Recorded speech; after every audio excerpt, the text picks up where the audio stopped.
Welcome back, everybody. This is Mark 169 of Geeks Chasing Squirrels across the multiverse. My name is Greg. I am the Bat Daddy 52. I am joined by my friends and co-host here, Sarah and Ross, and we are sorry we're a little bit late, but with good reason. We were getting prepared for this Quantumania review, which is going to be a good time from what I understand. I'm not going to be joining that because, unfortunately, I was not able to see the movie today, but Ross and Sarah are going to bust that one completely open with spoilers. We're saving that for the end of the show. Womp, womp. Yeah, life happens. It sucks. It does. But we get to dive into a whole lot of other things this week. So before we get into it, Sarah, Ross, y'all are fresh out of the movies. What's up? How y'all feeling? I'm still kind of processing this one. I don't really know how to unpack it yet. Okay. Did you do 3D? No, Okay. we just did the 2D. I'm like I said, I saw Avatar 3D. I was like, I'm gonna sit back, just kind of enjoy this and not get knocked around or, just give me the 2D. I'm good right now. I hear you. Old school. How about you, Ross? How you feeling? I'm feeling good because I'm drinking a beverage which is not from a guy with holes in them. So, I mean, it's working out pretty well for me thus far tonight. So, you have to see Ross, the movie let me ask you to this. truly Did enjoy. you do the math in your head? I did. Okay. I did. I'm like, do the eye holes count? Hold on a second now, because wait, and I've been stabbed before. Male, female. Yeah, you're right. You're right. There's a clip, and it's funny. It's a little bit to where this thing is asking Ant-Man how many holes he has in him, and he's sitting there thinking about it. He's sitting there thinking about it because he has no holes in him. He's like a glob, whatever type of morphic figure blob, that has no holes in him. And so this other guy can read minds. He's like, he has 7 holes in himself, and that just turned into like a good running little laughter bit. So okay, I'm sure there's probably a GIF about it already. We're gonna spoil the heck out of Ant-Man as time goes on tonight. Some you will be able to get, and some you won't. So I'll try to save the ones that you won't be able to get until later. Okay, or you will be able to get until later. I don't mind either way. Whichever way that works. Okay. Well, where do we want to start today then? Do we just, I guess, with normal stuff? We do news. I know last week me and Sarah were struggling with the news because we're definitely not. He's like 100% winged it. we react to news. I don't gather news. I react to it when people tell me about it. So that's why my back hurts. It's all that heavy lifting. All that lifting, I know exactly. Carrying the show. Trust me, I know. Well, carry us on, man. What's going on this week? Mouse searching. Thank you, Google-esque type search engines. You guys were actually pretty good last week because there wasn't a whole lot with the Super Bowl coming out. Everyone was kind of hiding all their information. So and the thing about it too is like, what was it, the Flash poster? Because I didn't even know it had come out, honestly, and I think it had just literally come out. So I mean, literally, Greg and I were kind of fresh off of just seeing it. So it actually, I did not look at news. I was basically avoiding all sorts of stuff, and then whenever the podcast dropped, I turned it on in the car real fast, and I'm sitting there listening to it a little bit. I'm like, oh, there's some Flash information. I guess this is what happens when you disconnect for a little while and you get away from it all. Yeah. But I mean, literally, it was like not that long. I mean, it was. I don't know. I try. Well, the thing about it is, like, a lot of this stuff here, it's like I try to stay away from it because, especially when it comes to the Flash movie, I want to come in fresh. I really don't want to know what's going on. Now, I know we'll talk about the trailer, but it's just I don't want to be spoiled. I just want to. I know there's going to be hype. I get it, but I just want to be surprised. I want to kind of be like, like seeing Luke and Mando. You didn't know it was coming. You didn't know any of this stuff. I'll just freaking surprise me because you just don't have that these days, it seems. Yeah, no, I think that after seeing Ant-Man, once again, I wish that I would have not watched anything after the first trailer just to be able to see more as it went on, because I think that they play the greatest hits with their VFX on the trailers. I stayed away from every spot that I possibly could. Every time something popped up on like the Marvel YouTube page, I'm like, not clicking on it. Not going to get it today. And so, whereas I feel like it helps with the with some of the DC properties. Like I said, the last Shazam trailer made me want to see the movie. More on that later. The Flash trailer. I mean, oh yeah, I know. Like it's coming out soon. Mm-hmm. But like, with Marvel stuff, I'm like, I just need like that first one, and I think it's gonna. I'm good. Like I don't need anything else. They're overexposing themselves on trailers, and I don't appreciate it because they got money. Like I mean, I clearly, mean, people are going to watch it. They're going to see it. I mean, yeah. you're going to see it. It's like I don't want to know what the Rotten Tomatoes score is. I don't want to know any of that. Yep. I mean, because okay, let's face it. You know, Ant-Man. I'm not looking for like critically acclaimed stuff here. You know, I mean, there's a certain, or you know, whether it's Thor, whether it's any of the other ones. I'm not looking. I don't really care what critics say. I really don't. I have my own opinion. I'm gonna make my own opinion because it's either for the fans or whomever. Ant-Man was a sneaker for me. Like it came up. It was. I would put it behind Guardians of the Galaxy for being a movie that I did not expect to like as much as I liked. And Ant-Man was funny you should say that. It was the real sleeper that kind of came out of nowhere. And not only, you know, I love the themes, the music, the acting, Paul Rudd. I like the humor in it too. It didn't feel like little girl Cassie. I mean, I hate to say it, but I think that the most dry part of it is Hope. You know, like I'm not real big on Hope's character. I always thought that I could understand why she was the way she was, but Y'all are I don't want to deep dive on it. Y'all just walked right into an Ant-Man review. We're gonna put a pin in it. Yeah, I'm doing it. I'm stopping. I understand. I was going to ask y'all if y'all want to do it first because I knew it was fresh in your mind. So it's not going anywhere. It's pretty good. Yeah. I was able to remember it. Actually, I was just sitting there writing stuff down, like just typing stuff on my phone real fast, like keywords, like things I want to pick up on. But no, for news wise, I mean, there's been a couple show renewals, cancels. That's kind of been going on as time goes on, and then you know we talk about when we have some more free time, we talk about a little bit more about that Visions Volume 2 news, but that's going to come out in May. I know I mentioned it before, but you know, last week would have been a perfect week for me to talk about it. Is it going to be the same? Do we know anything like it? The same thing as last time? Like 6 episodes last time?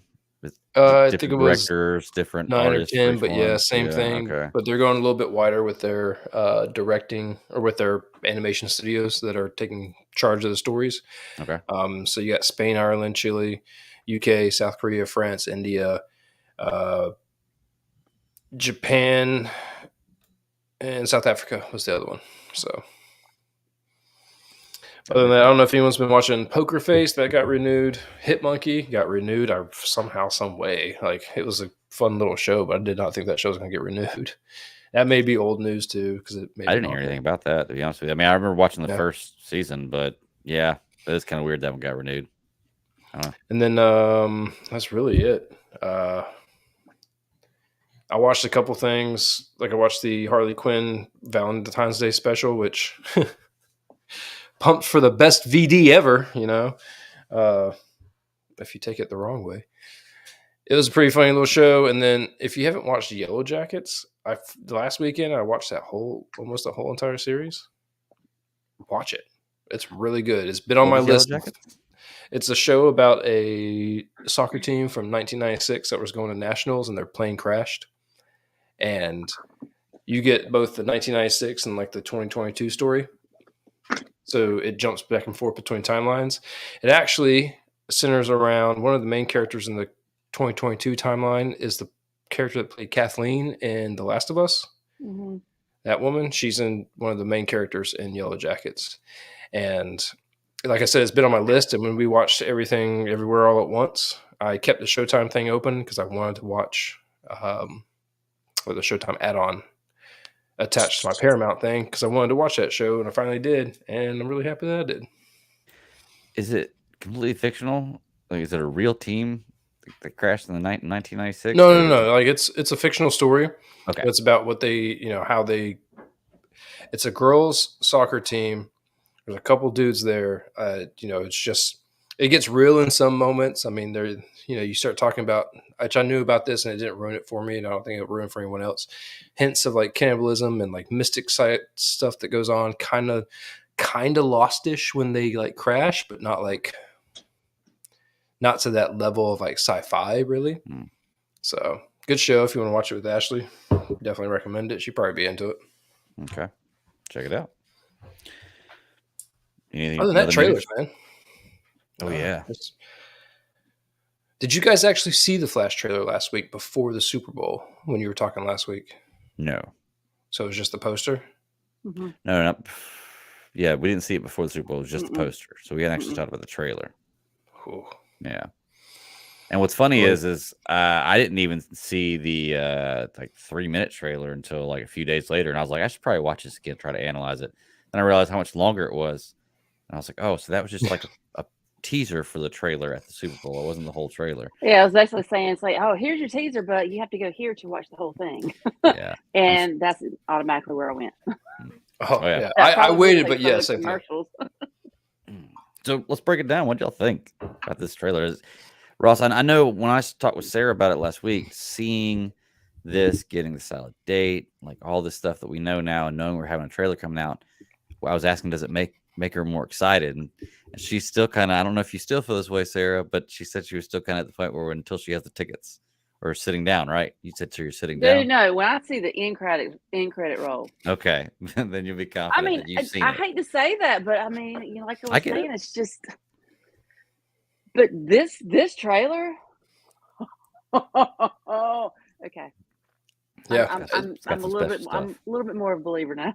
Yeah. That text that you sent, or that whatever the TikTok was, which I saw going around the internet, not on TikTok but everywhere else, and that basically said, we can all come to a general consensus that we absolutely hate Ezra. He is like the scum of like what people are.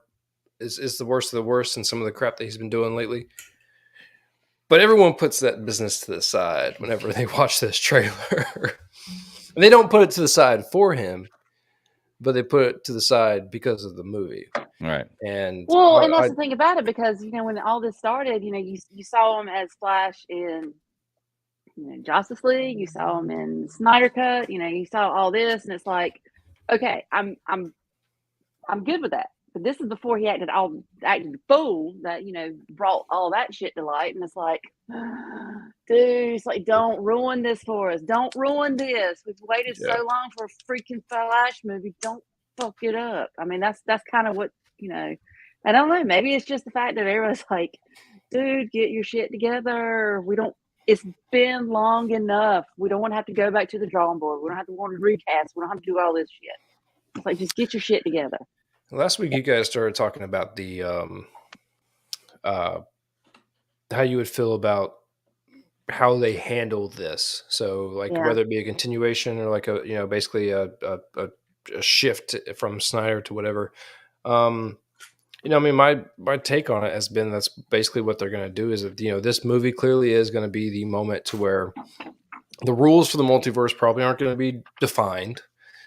For the Omniverse, whatever you want to call whatever the whole entire DC thing is, and the transfer from one to the other, because this trailer does something truly magical, which especially if you get to see Belle's face, like if you bring in all these different types of people, it shows you the levels at which, the multiverse could exist. It's not always the same person. It's not always, the same story. Clearly the story I buy completely. The person thing I always have a hard time with, but after just seeing, Ant-Man, there's a whole twist that Marvel does on their side too. I'm fine with it. I just got to be able to like look the other way. But at the same time, I don't think you're going to, I think you shelve the Snyderverse, like it's like its it's valid series of books, like it's up on one corner. Like now we've jumped to another universe because it, story here connected to the story here. And now we're going to tell this story down here. And I don't have any problem with them taking it away or not taking away. That's the wrong term actually, with them continuing adjacent to a new story. Right. They're not taking it away. That's what I don't want. I don't want them to take it away. Almost like they're telling a story that they're saying is not the prime timeline story, but is still a story in this universe type deal. A shift of sorts. Yeah. Okay. Yeah. Because that's what this does. I mean, I'll say one thing about the trailer and let you guys take it where you may. My biggest thing right off the bat in this trailer, the main trailer that we saw, not the one on the TV, but the one on the internet, was the suit. thank you for bringing me a suit that doesn't look like a series of Stormtrooper Iron Man Flash. I'm much happier with the suit that I got seeing Ezra in when he showed up right out the beginning of that thing. Okay. For me. No, actually, I totally agree with you. I like this suit. I didn't mind the other suit he had. I thought it was an interesting take. I didn't love it, but it wasn't something I absolutely hated. But this is way, way better. For sure, like 100% better. It was very 97 Power Rangers movie or whatever year that movie came out, but it was very much that suit for me, and I did not like it at all. Yeah. So for me, obviously, what sticks out, and I think they did this on purpose, was putting the at least you see Michael Keaton's Batman. You get to on the Super Bowl commercial, you got to see Michael Keaton's Batman, and you saw Christian Bale's Batman, which is probably the two most recognizable Batmen that people really, really crazy about. So putting them on the screen for the Super Bowl is great, but then you also see Ben Affleck's. Now, we don't ever see Christian Bale's, but you know the Batman that they're saving, right? The one that they're saving, that they're not going to show it on the trailer, is got to be Clooney. I was going to say, it's got to be right? Clooney. It's got to be Clooney. That's going to be the big surprise. That when you see it on screen, you'll be like, oh, it's going to blow you away. Clooney's Batman. But I don't know, man. I thought that was pretty interesting. It'll be pretty cool to see what happens here. I want to know more, but I don't want to know more. You know, I feel like that if what I have right now has got me interested enough to where I can get it answered with the movie. There's nothing that I see that is so egregious that I'm not gonna watch it until I figure it out. You know, like I have my own theories now based on what I've seen with this Supergirl character and Zod and the Fortress of Solitude, and we'll talk about it all right here. So beyond the suit, and actually, Sarah, let's get your thoughts on the suit. What else about this trailer kind of makes you guys excited? Oh my God. I think I'm still like hemmed up on the whole Michael Keaton, because I'm like, I just cannot, it just blows my mind, because the one thing in that trailer, when I heard those notes hit from Elfman's theme, I'm just like, I mean, it just blew me away. I'm just like, oh my God, is this for real happening? Is this for real happening? Because that's what I grew up with the 89 Batman. That's my Batman. I mean, yeah, I love Batfleck. Don't get me wrong. I love that iteration, Dark Knight, that kind of thing. But it's something about the 89 Batman. It just, I'm just like, oh my God, am I going to see this again? I can't believe it. And, and I think a lot of this stuff too, it's like, you're hitting on the nostalgia, because I love the fact where you're hitting all these points. And like I said, it's validating everyone that's been. So I don't know. I guess that's why, when you have like the multiverse, or, whatever you want to call it, that's what's so great about it. I'm trying to think what else, because honestly, I only saw it the one time. I haven't gone back and watched it like multiple times because it's just like, it was just a lot to take in. I wish they would have shown Keaton in the suit. I wish we would have gotten old man Bruce Wayne Keaton, and I wish that they would have saved that for the movie. I think, like I said, you had to put that in the Super Bowl for people, because I had people really caught a lot of people's attention. Though. It did. I know it did. Older people that I work with that were like, "Hey, what was that Michael Keaton Batman thing that I saw at the Super Bowl?" And I would tell them, I was like, "He's going to be in the movie." So they're like, "Oh, really? Interesting." So. But to that point too, because a lot of us, we're familiar with Flashpoint, so to me this kind of like solidifies the fact it's got to be that Flashpoint, to kind of reboot everything. And I know that's what we've kind of talked about, and honestly, that's kind of the only thing that would really make sense. I don't see how they would, but I don't know. It's just. It was a lot to take in. And I think the only thing that really kind of like annoyed me so much was like the younger Barry Allen, when he met his older self, met his younger self, and his younger self was like, oh God, you're me. What? I'm like, oh God. That's my face. I'm like, are we going through this? I'm like, oh my. I know there's a lot more for us to talk about, but that leads me into something else that has really been on my mind. And I know that the two of them can exist in one place. I know there can be more than one actor for Barry Allen, which we're probably going to get. I assume there's going to be something. I think Kara was the one that we saw in the trailer that showed up with the two of them also. But what my question is, is the lightning bolt that goes through both of them. What is that about? Is the lightning bolt not, that moment during that thunderstorm that they actually have that created the Flash? As soon, if it's anything like the show, I'm assuming that the origin story is pretty much the same. But when you have two Barry Allens and one bolt goes through two Barry Allens, I mean, one bolt, two berries. I don't know how you are going to make that make logical sense to me. That would be an awesome podcast name. One bolt, two berries. Just kidding. Perfect. I think that would be an awesome podcast name. I don't know, man, because I don't really know what that scene's about. You're right, that could be what that scene's about, but I don't know what they're maybe at that point in times where it kind of splits off. Kind of does that variant. When you create those two timelines.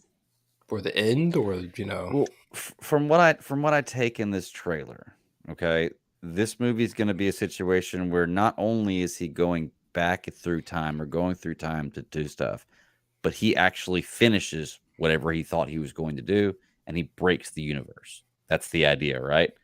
Okay, and that's what I think is the cool thing about this, because in my mind, he returns to this prime DC Snyderverse timeline he's in, and he's broken the universe. We see scenes of the Fortress of Solitude. There's no more superheroes. He said he's killed, he's created a universe without metahumans. Mm-hmm. Do you remember in the Man of Steel when he's walking through, there's the one open casket. We never get the question about that. Do you think they try to tie something like that in with her? Because you see she's being held hostage by some means. And I'm sure that Batman and Flash are going to save her, Supergirl. So it's just interesting how they're tying this in, because like I said, that's what's so interesting too. And of course, Brian, he has his he has his thing. So he's like, well, if Man of Steel wasn't such a, everybody's something dogged, why are they bringing it back into this? Because you see the world engine. That's the one thing I'm like, what? This? I'm like, okay, Man of Steel, Zod.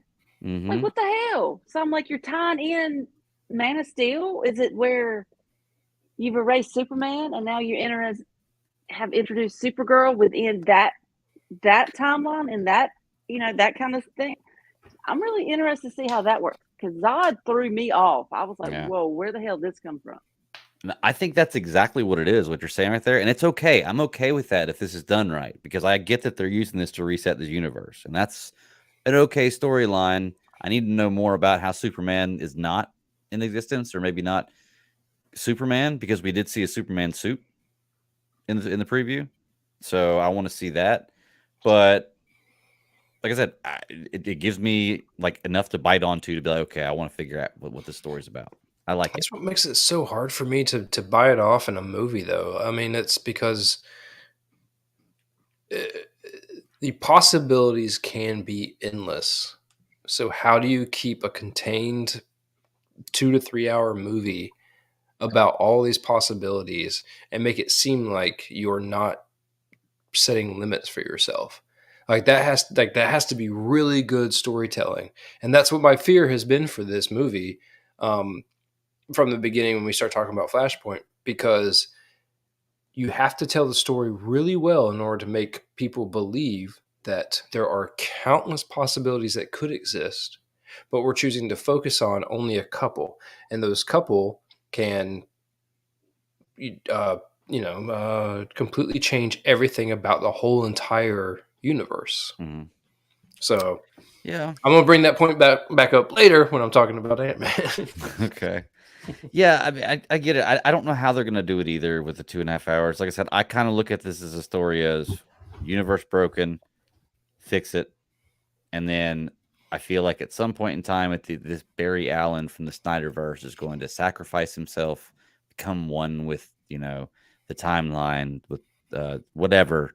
The Speed Force. The Speed Force. Yeah, I haven't watched the Flash show in a while, so I'm forgetting it's the Speed Force, and like that, the universe will be then faded out and kind of non-existent, and we're going to walk into a new universe with a new Flash and start off James Gunn's universe with this new Flash being in this universe and introduce our new. That's how I feel like they're going to end it, and I'm okay with that if it's done well.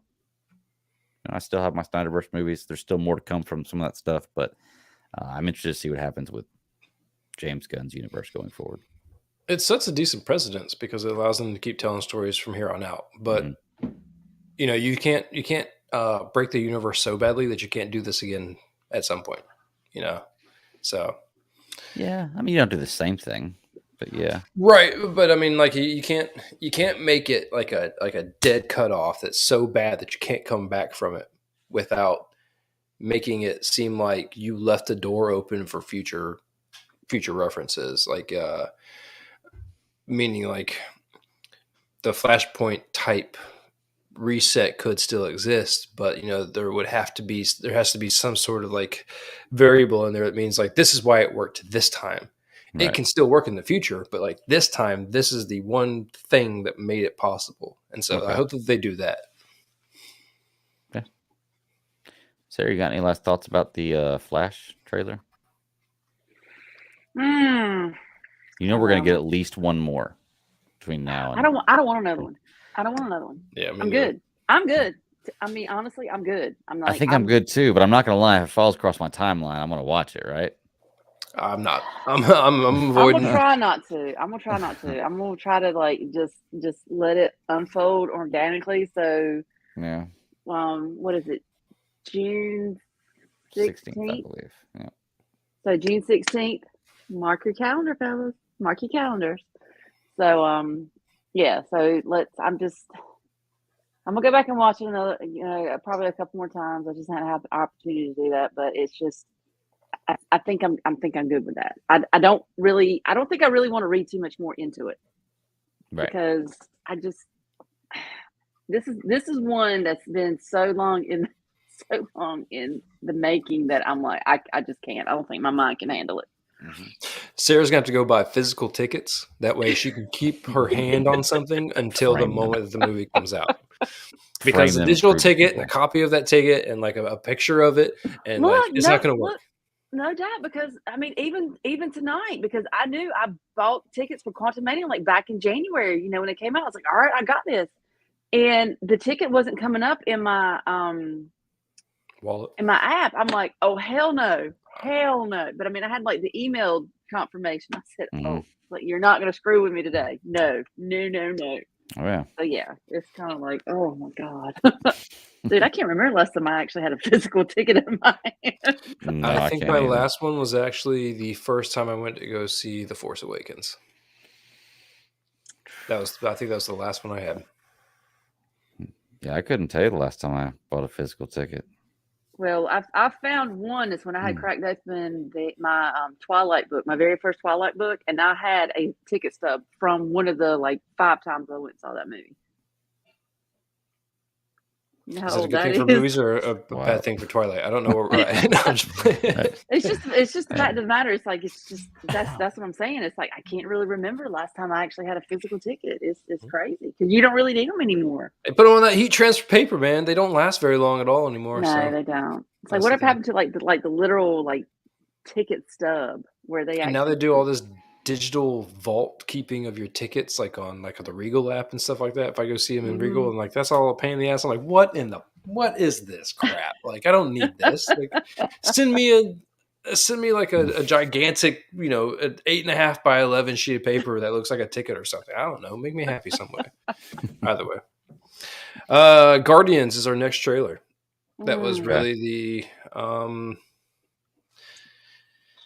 I'm not going to say that I need this trailer either, but I'm going to tell you right now, it's going to be like Infinity War. It's going to take me three times before I'm probably going to see it dried. Dried, yeah. I'm telling you, this one's going to be rough. Well, I can't say too much because the very first Guardians movie, first freaking scene, I'm like bawling on that one too. So par for the course, I guess. Yeah, I don't think that we could play a Deadpool for the game. I don't really want to though. Like it's. I'm not sure that I want to endure that and try to try to figure out who's going to do what during this movie. So, well, it was cool. I'm just excited that we're going to see Adam Warlock because that was like really teased, after the end of the first movie. So the fact that we're finally getting that, I'm like, okay. I'm cool with this. Now Even then, I'm very happy that they kept it to a minimum with him. Yeah. I don't want more than I need with Adam Warlock. Like I want that to be the surprise. I was more surprised that we got more of a. Oh, the other dude's name is blanking out of my head right now. We got more of that character in the trailer than I thought we were going to get. Yeah, I can't remember his name. Yeah, I can't think of his name either. I keep wanting to say the Diviner from Prodigy, but it's not. Did y'all get this trailer at the movies? Like it was before? Yeah. Okay. I got Little Mermaid, Guardians of the Galaxy, Fast X, Super Mario Brothers, and then Air, the Michael Jordan. Damn, you had all Air those Jordan previews story. before the movie? And 65. Damn. I had 65 Air, Guardians. 6. What else? There weren't that many trailers like shown before. I mean, I like seeing a good trailer or two. Don't get me wrong. I like to see the trailers, but 6? Yeah. Air looks good. I'm sorry. That's just. Yeah, I mean, that's a good home movie for sure. Yeah. I'm not going to go see it in theaters, but yeah, it does look good. Oh, no. That's going to be an Affleck flick right there, so I'm interested. What else for the trailers you got? So you went through 6 trailers. So let's see. That's probably 3 minutes of trailers. That's at least 18 minutes right there, just in trailers before the movie even starts. 65 just looks.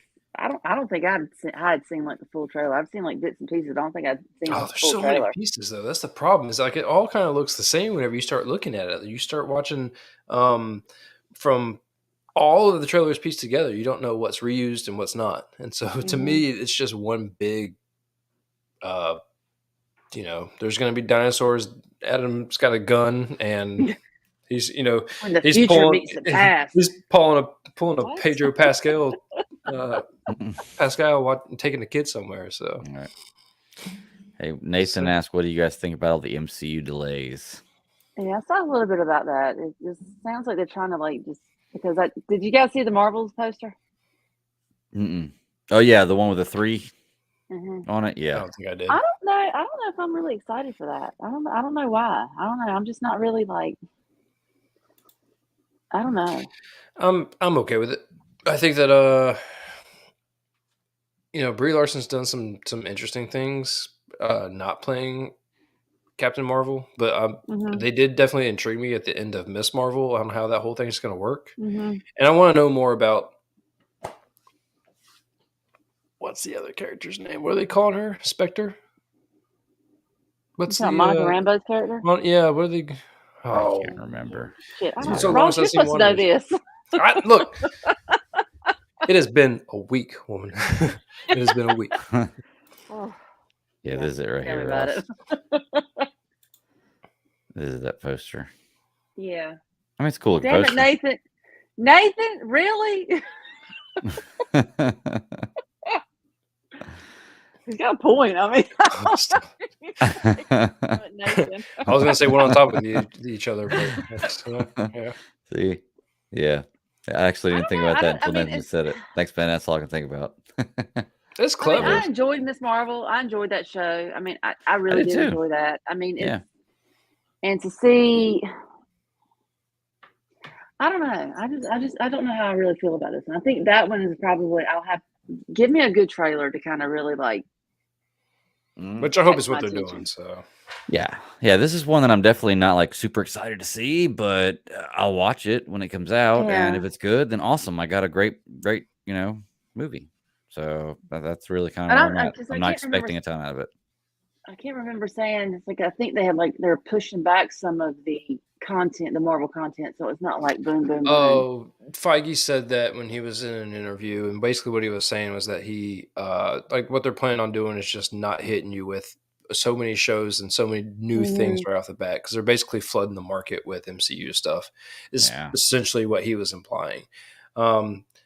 Everyone kind of came off to say that was going to be more about quality than quantity. And, to some people, that's a thing. To me, I'm like, I'm fine. Give it all to me. I don't care. There's shows that I like that you guys don't like. And there's shows that we all like.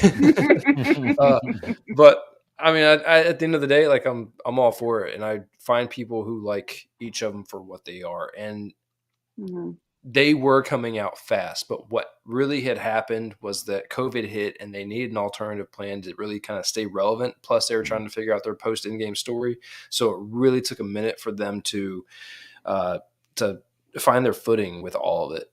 And so they were able to make all these shows in closed sets and some in the volume and some in this. Like, even if you watch Ant-Man Quantumania, you could tell some of that stuff was majorly in the volume because it kind of kept running in like these circle hallways.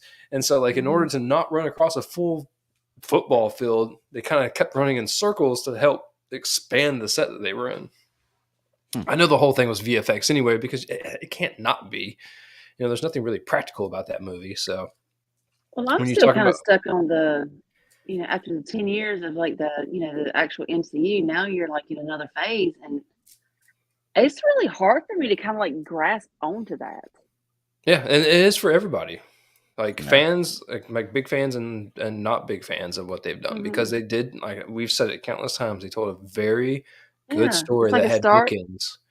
beginning, middle, end, and now it's like really hard to kind of like, now you're trying to go beyond that to add to it, and and some of, I'm like, do I really need it? I mean, I'm almost good with like just keeping everything as separate within this universe or multiverse or whatever, but keep it separate. Doesn't have to be connected. Yeah, it's really hard to kind of connect it, because I'm like, damn, it's like almost like 10, 11 years you're invested into this. You're just like, I need a freaking break. That's why I enjoyed the shows. That's why I enjoyed the streaming shows so well, because it was like their own, you know, little spheres. And I'm like, it's great. It's telling the story. You know, you're giving a little bit more of the characters, you know, that kind of thing. But, you know, I don't really need it to like tell this multiple story like we'd already gone through. Yeah, I mean, I think that they have the ability now on the storyline, enough characters now where they can tell a main story that goes on in the same universe that everybody lives in, but everybody doesn't have to be involved in it. At any point in time, you can bring everybody together for whatever you need. Yeah. But everything doesn't have to rely on everything else. So I can watch this X-Men story over here without having to know what's going on with the Fantastic Four universe. But I know they go on in the same universe. So if there's one connecting thread through them, then I know that eventually they come together, or maybe not. That's a really give me good like point. maybe So one or two big now threads. do I don't that. need a full tapestry. Right. How about that? Well, it's tough coming off a massive connective story that, you know, even then Infinity War and Endgame helped, and like Civil War and the Avengers movies helped to tie all those things together. What they really try to do was keep all those things separate too. Now they have a lot more money than they did when they began. Now they have a lot more rights back under their umbrella than they did when they began. And they are at a point to where they told a very cohesive story. So now they're kind of like dangling their hook in the water and really trying to see what else they can do with new and different stories. To Nathan's point, it, you know, if depending on how your point of view is on it, you know, it does feel like they're basically trying to spam people with content, because, you know, next thing you know, it's Marvel, and hey, there's another Marvel thing, and hey, there's another Marvel thing. I wanted all the Marvel things, and so to me, like, I'm looking forward to each of them. And, you know, some of them I watched religiously, and some of them, like, I let add up and I would come back and watch later. I think that it's all really relevant to what you want to feel. Sarah just kind of said it perfectly. You know, you kind of want a little bit of disconnected storytelling to you need a reason to come together.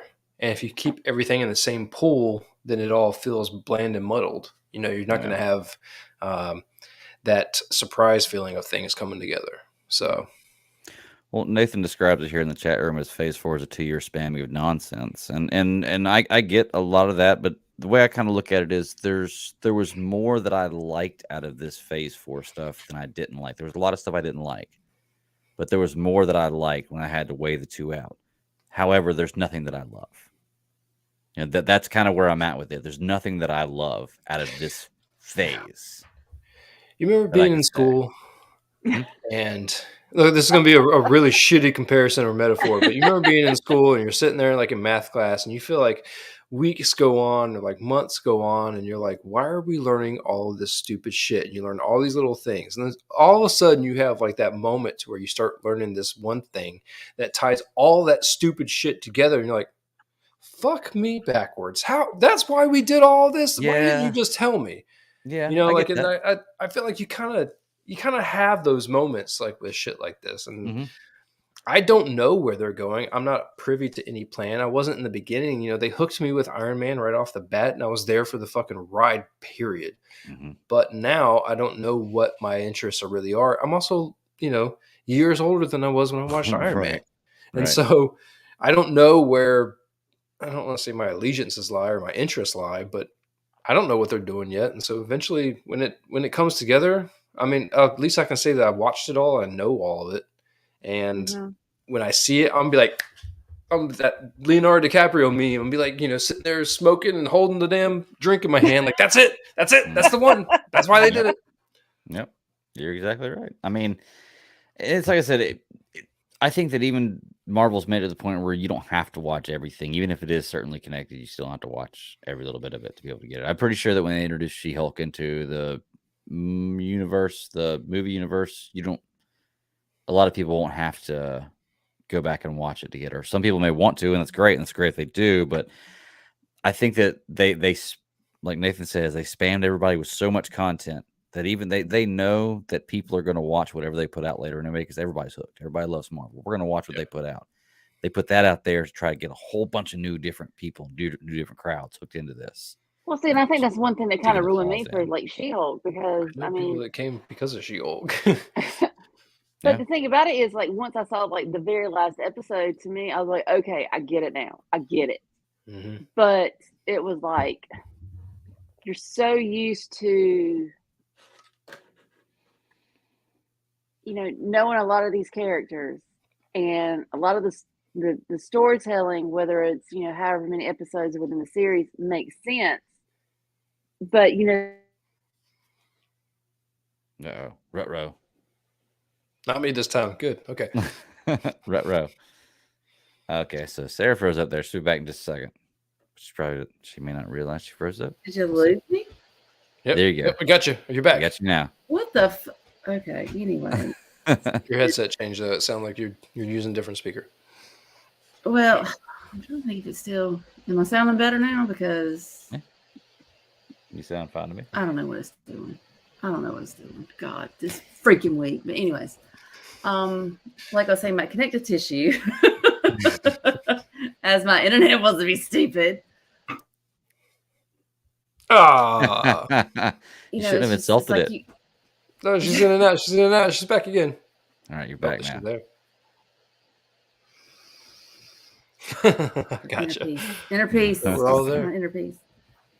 Yeah, it's yeah. But She-Hulk was an example of the same things we talk about all the time on this show, and it is some things work better to stream, some things work better to binge, and some things just don't work for everybody. And I think that if you could have binged the shit out of She-Hulk, you could have been done with that, talked about it, and been not have to sit there week to week for 8 or 9 weeks, whatever it was. I think to you're sit right. through some of the nonsense because they were short episodes. You could have plowed right through that sucker. Mm-hmm. A bunch of their shows they came out with, kind of back to the spamming nonsense thing. A bunch of their shows that they came out with, it would have done them really well to just release like one every month, or actually one every 6 weeks. They could have just dropped the whole entire season and been just enough to keep people subscribed for whatever the period of time they would need to stay subscribed for to get the same outcome with like financials. Mm-hmm. But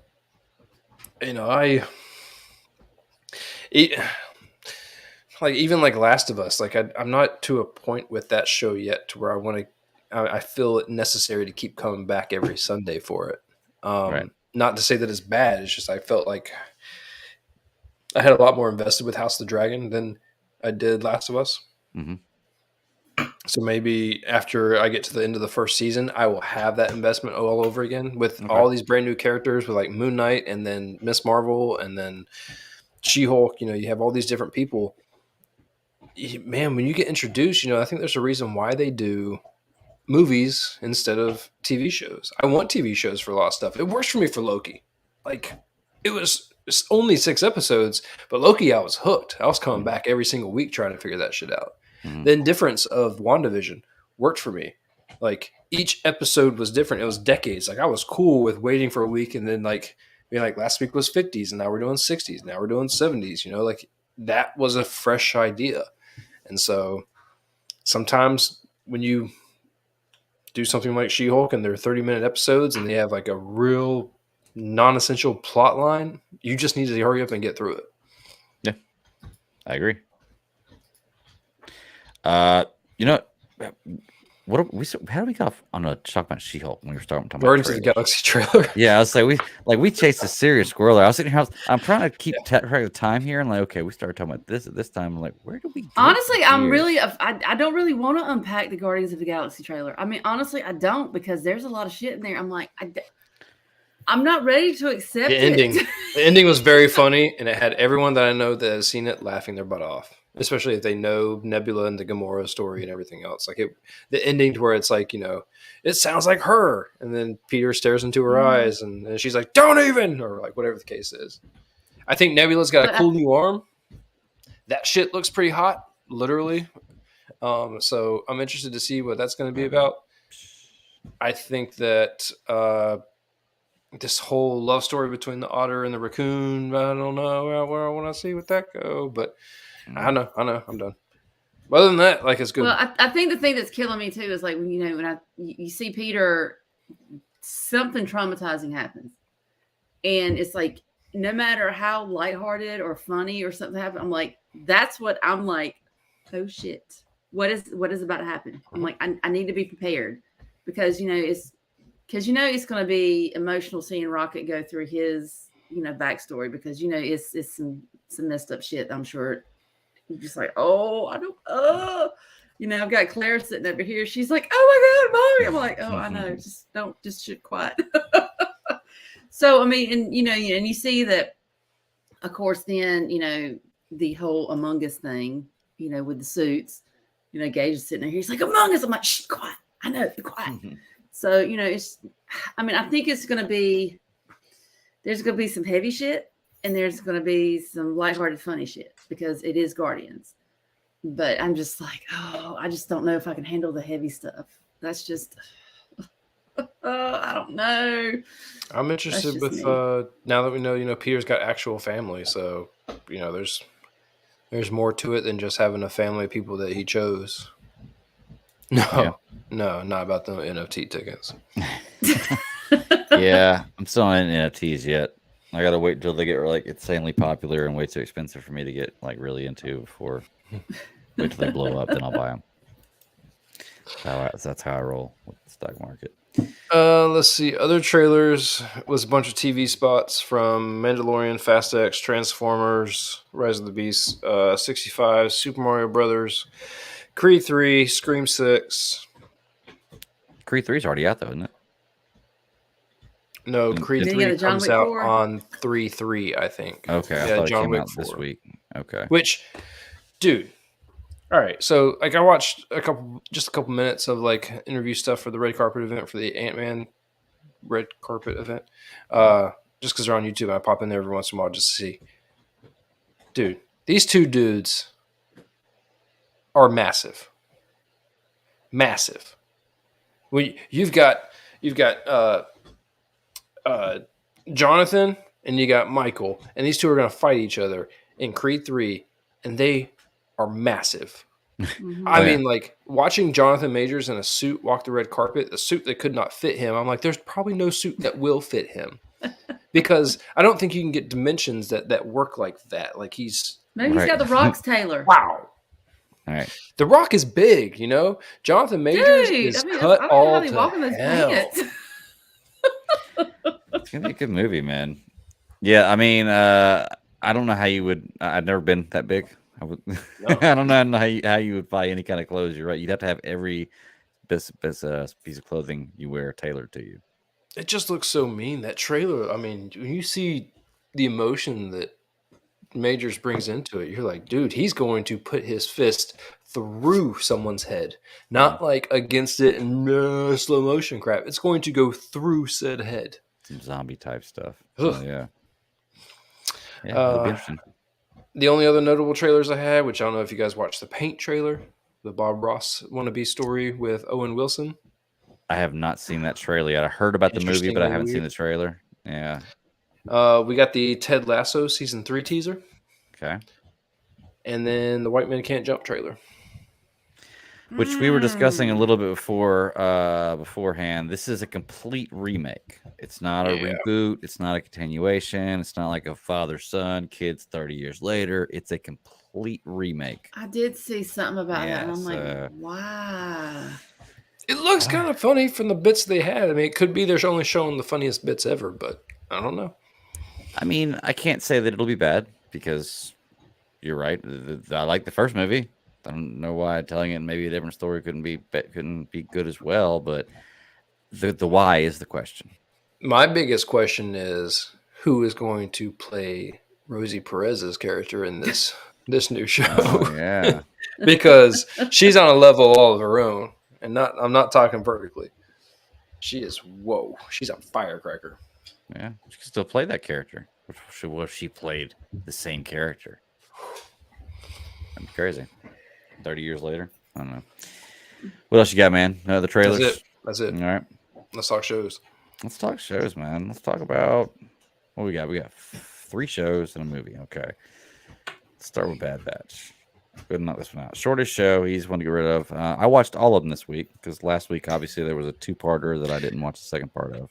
I figured that out through text messages. I'm like, pretty sure I gave a real quick blip about, there's going to be a couple episodes that are going to be back to back here. Yep. And I told you, I said, I guarantee you, Ross said it in the group chat. Yeah. I just, man, sorry, goldfish memory. So I can't help it. But yeah. Well, honestly, I forgot too, because it's like after the fact, it's like when I looked it up, I was like, 2. I was like, did I miss one? I knew damn well I didn't miss one, but then I think it's like in way back here somewhere. I think I remember hearing you say it was 2. I was like, okay. Listen to me. There will be only one episode until March 29th, which will be the finale, 2-episode finale. Okay. Everything else is 1 episode up to that point. Okay. So they did the well, not the mid-season. I guess they did the intro, the 7th and 8th, and then I guess the finale. But I enjoyed those 2 episodes because there was a little cohesive story that actually felt like it was advancing the show. Mm-hmm. I liked it. I didn't get to see the last episode this time, but I did. And, Sarah was like you were explaining it. I finally got to see the presentation of them getting caught. I get to see the Emperor in the hall. This is cool because this is like a more of a political thriller in this episode. Ross, I didn't get any of your thoughts on this one because you weren't here last week. So what do you think about these 2 episodes? And we'll hop onto this week's, because short episodes. So it's not 2. But I think these 2 were right up your alley of like what you like to see. Yeah, it definitely worked with, I don't think the first one had much of the Bad Batch in it until the end. I think when Rex called. Mm-hmm. Bringing Rex into this story is completely the way that they're going to tie in anything else. We knew that going into it because we saw it in the trailer for this episode, or the season, excuse me. I thought that the assassinator dude was going to be Crosshair, but it was not Crosshair. I think the biggest takeaway is that you have all these clones and you don't know what to do with them. But the fact that you treat them like cattle instead of like, veterans of fucking war, they were literally, yes, they were bred for a reason. And it's just like anything else. You don't think about the aftermath. All you think about is we need them and we need them now. And when people fill that role, the aftermath hardly ever is in people's minds. Mm-hmm. And so, to me, it was real big on that whole. They're trying to figure out like a clone pension program, and I'm like, it's not the pensions that they want. You have people that are designed to do only one thing, which is fight. Follow orders. Okay, 2 things: fight and follow orders. But the fighting is the following order part.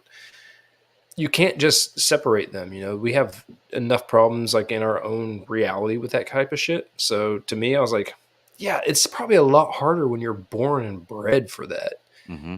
How do you change? So I definitely got a real big, screw you to the vet mentality on that. Mm-hmm. I think that it was a nice callback for Rex hanging out in the garage of the 2 girls from the last Clone Wars season with Ahsoka. That's where Ahsoka went, and she hung out with I can't remember what those girls' name. I want to say one of those girls' name was Raffi also, but I could be wrong. A lot of people were turned off by the was it Phil Lamar for me? He's Mad TV fame. He voices Bill Organa, and a lot of people hated his take on the voice, which to the people Didn't really grow older, bother man. me. You know, your voice changes a little bit. I noticed a little bit of it being off, but I didn't really care a whole lot. Yeah, I didn't really notice. It was nice for that the Bad Batch was going back to Coruscant. That senator, I mean, like that senator was probably on a level. She was just too much. She was too naive, but she was trying to do. She reminded good. me a lot of Padme. Yeah, It was definitely. like just that little bit of. Well, it's the bleeding heart Mm-hmm. thing that Padme had. You know, she wants to do right, and the problem is that you know it takes a couple decades on your life to really understand that that's not how the world works. And the shitty part is that's not how the world works. So we got. It was funny seeing the propaganda that they were actually spitting about the bill that Rampart wanted to come out. It always played in the background whenever like the Bad Batch was walking around Coruscant doing their little meetings or the senator was doing it. You always heard it in the background along with this very sketchy tone that they were trying to keep you on edge with for an animated show. I thought was interesting. Palpatine. Dude comes out and playing the fucking spin zone right off the bat. I mean, it's like things aren't going my way, but I can make them go my way. Like what he said was completely wrong, but he's right. You know, these clones only follow orders.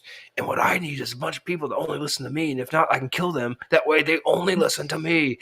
I want to rule through fear. And so that's what he did. And then Echo pieced out. Yeah, which was surprising to me.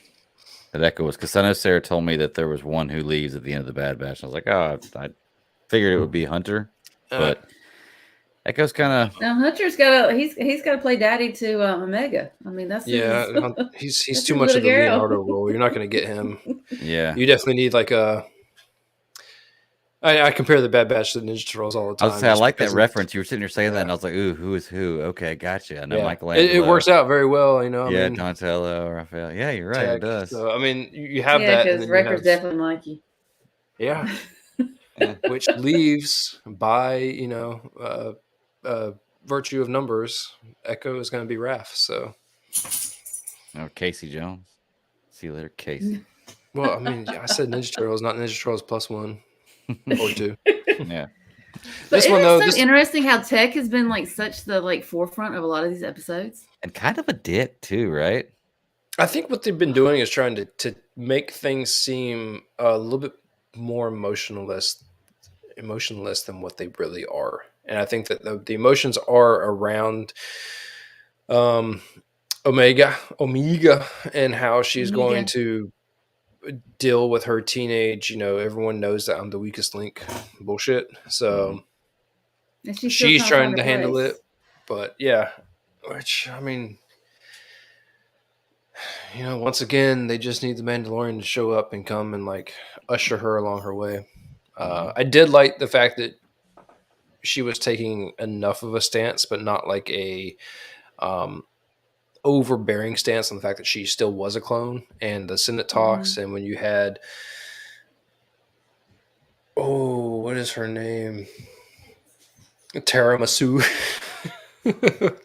whoever the Kaminoan senators show up, and she's like, "I'm a clone," I hate it. It's still part of my people, and so it was just enough. It wasn't overdone, in my opinion. So, but then you go to this week's episode, and things change a little bit. You get stealing rock juice and all that good stuff.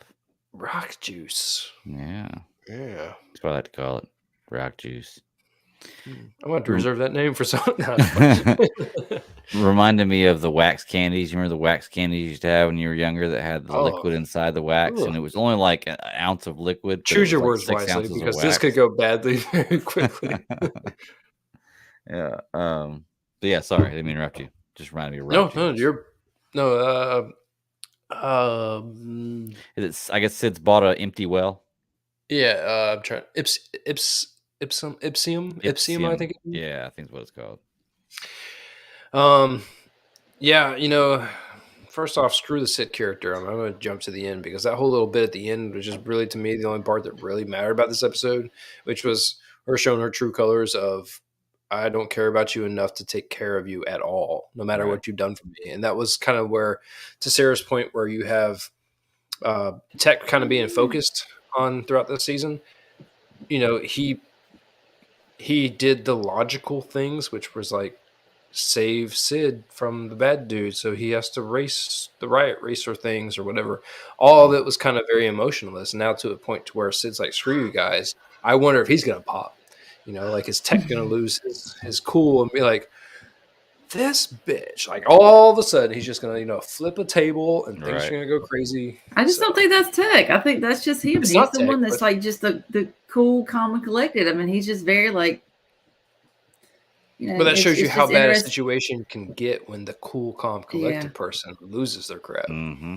Oh, yeah. Well, I mean, he definitely looks like he's coming to a boiling point. He's, like I say, he's kind of being a dick this whole episode, especially to Wrecker. And Wrecker's kind of being a dick back to him. But it's like you set him up in a situation where you can't see the ship and he's got to watch the ship. And then when the ship gets taken, you wonder why. It's like, well, I mean, what can I do? You parked it in a spot where I couldn't see it. Like what do you expect? Just a lot of things like that, but I don't know. I love, for dramatic effect, how Omega sits there and yells "stop" at the ship as it's flying away. I think that was really like a very wise directorial option to choose from. It's like, stop, no, wait, please, come back. Because that's what people would do. I try to do it, yeah. But yeah, I mean, this episode was kind of. I don't really know. I'm trying to think where this episode ended up because I'm having a hard time remembering where this episode ended up. Like you said, I know that they were stranded on the planet. Yeah, okay. They made their way out from underneath the caves, though, right? They got crushed, not crushed, but they got trapped inside the caves of the. Omega had the idea to use the explosive to a certain level to actually help bust the rocks out of the way. So. And then they find because she fell through and they went through their little whatever and yeah. That's right. I will say though, for a show that you guys didn't really seem at all interested in talking about, I was pleasantly surprised by the amount of talking that you two did over text messages. Since I wasn't here last week, I wasn't really a part of it. And so with you two talking about it, I'm like, and they said they didn't want to watch the show. Hey, it wasn't something I needed. But I like it now, It's not my favorite Star Wars animation. Not at all. But, it's a fun little story. I'm interested to see where it ends up. It's kind of like a different couple of ways. I mean, it's like I said, I kind of agree with Greg. There has been some filler episodes, but then it was really good to actually get, an episode or so that actually had a little bit of meat where it just, the story went a little more forward than just saying, hey, this is and a little bit to further be fair, than when you met them in the Clone Wars. Yeah, and to be fair, Rebels was kind of like that for me too. Like the first 2 seasons were good, but nothing blow me away. Okay, this is interesting. There's some really good stuff, some filler stuff, blah blah.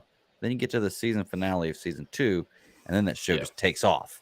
Okay, so let's just continue to watch Bad Batch because maybe it's the same kind of situation. We're just going to take off after next season or so because maybe I'll end up loving Omega. I think we're all required to say it twice whenever we. Yeah, I think so. Now. But I don't think they're going to be able to tell a good of a story as Rebels, and that's me saying that after many years being disconnected from Rebels enough to say that it was a really good story. I am contractually obligated to say that the release order screwed that show for me, so I'll continue to say that. But it's another Star Wars thing about family, and this family is just different, and I haven't really truly accepted them. Are you effing kidding me right now? Is this happening? Are we doing this right now? What in the heck? And he's doing it right too. Look. Oh, he's grounded and he's doing it. Nice. He's been wanting to do that so long he couldn't stand it. I love it. Mom points. Oh, gotta clean it. Love it. Yeah, I had to clean beer bottles as a kid too. Don't want to stain the wood. Go. It's fine. Well trained. Oh All my right. God. That'll be all. So Mother of the year here. yeah. So Hey, what it's else? 10 o'clock and he's grounded. I consider that lucky. So, Well, Yeah, he's that's not true. watching Rick and Morty. That's what he's mad about. So I'm like, aw, with all the other content in the you gotta, world. yeah, hit him where it hurts. Yeah, you know how it is when you hooked on one thing. Though. Behave yourself. So what else? I mean, we really didn't. We know they're trapped on this planet towards the end of this episode. Panther Pickle, you haven't missed Picard. We're actually just about to walk right into Picard in a second. So I was wrapping up Bad Batch. Is there anything else you want to say about Bad Batch, or do we want to go ahead and hop into this juiciness of season 3 opener of Picard? I'm good with Bad Batch until next Me week. I'm good. Okay, cool. Well, Sarah, take it away because I know you've been. Oh my God. Yes. Okay, let me preface by saying the title of the first episode is The Next Generation.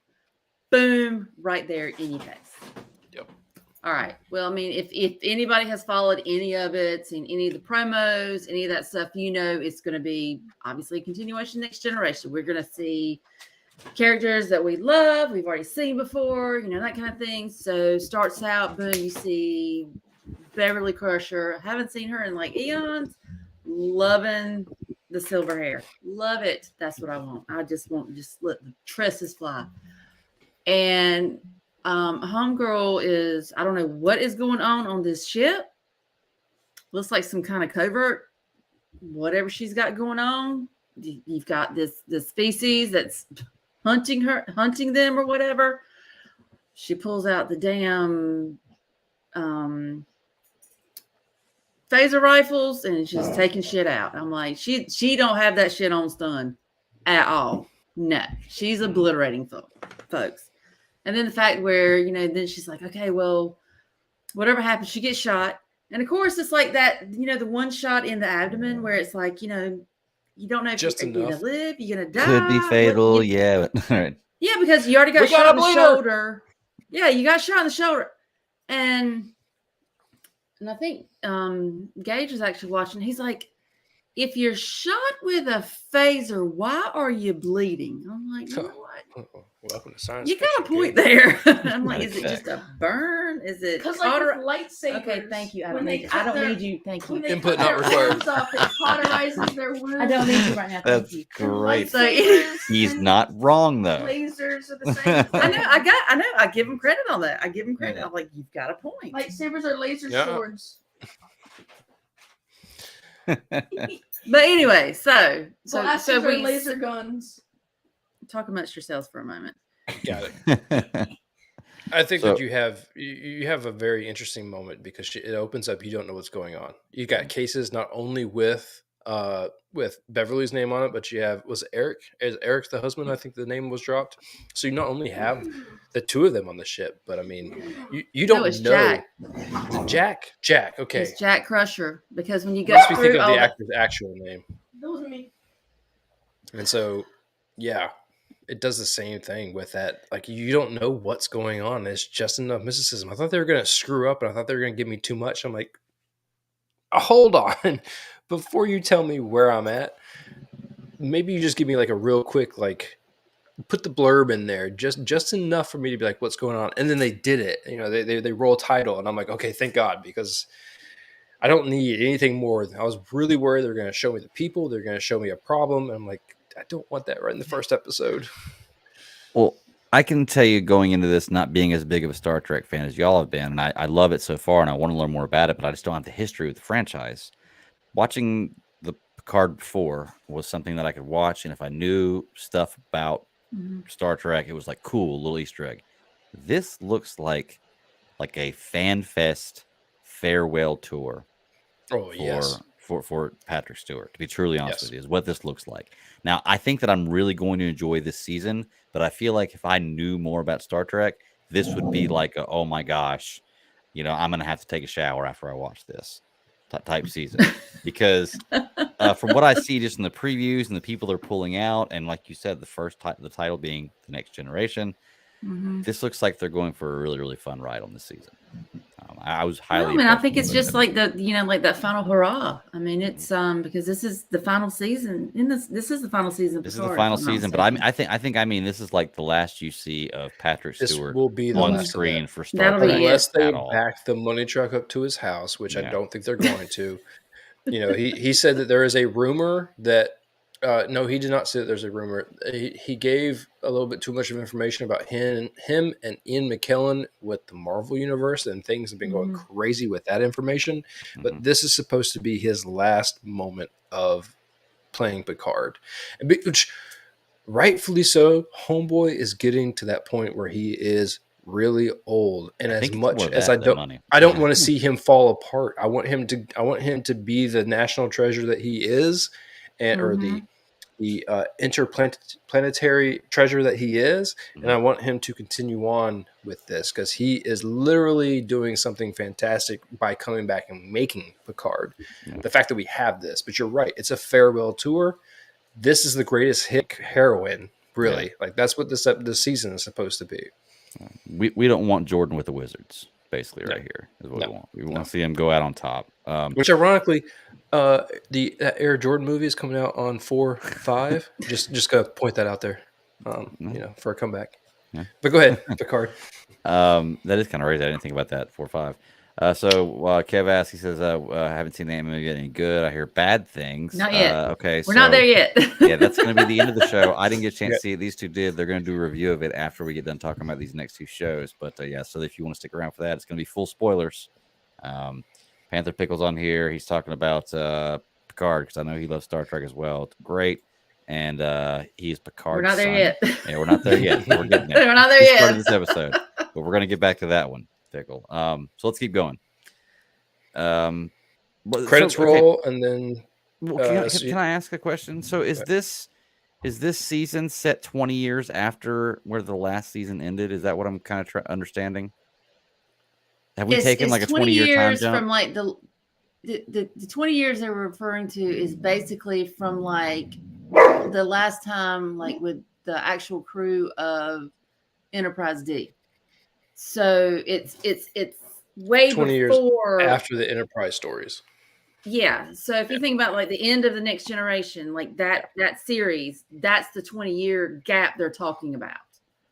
Okay. So it has nothing to do with the Picard story itself, because this was after those. Okay. That series. It's like basically it's like, okay, once Riker was promoted to captain after being commander, it's like Picard's number one, because if you hear, they kind of still talk to each other, like Riker still referred to Picard as captain, even though he's admiral.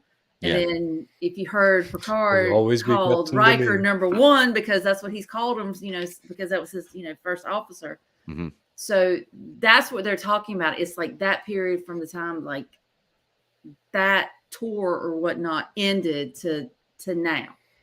Okay. So the stuff with like with Rafi last season where they went through the time travel and stuff, that all happened after, in between this 20-year time period. So there's probably like within that 20 period. Yeah, there's probably like a few year jump. There's probably like a 10-year jump at least, it looks like.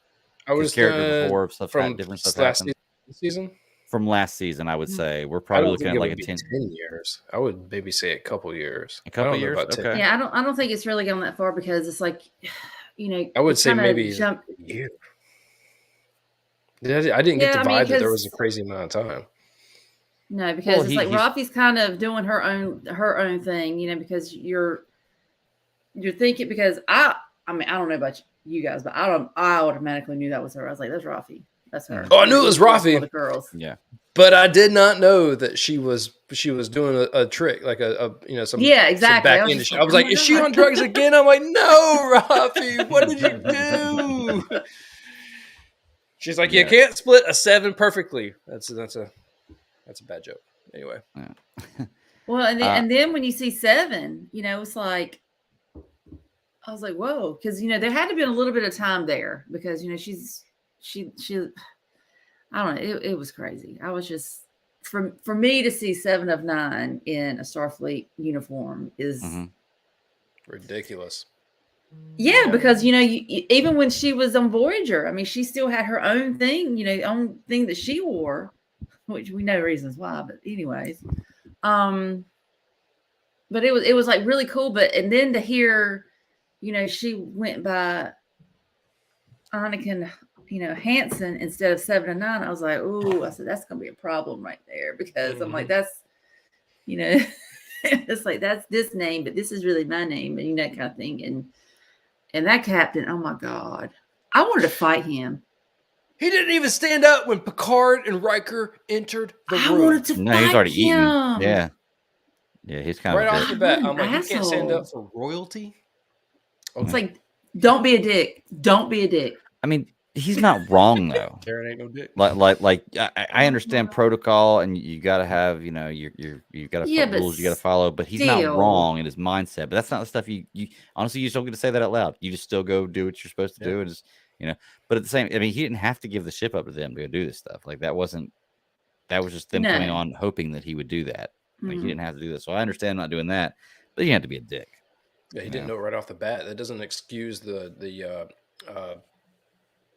it doesn't excuse the entrance on my behalf. Yeah, like, look, here's the thing. Like, I don't give a crap, retired or not.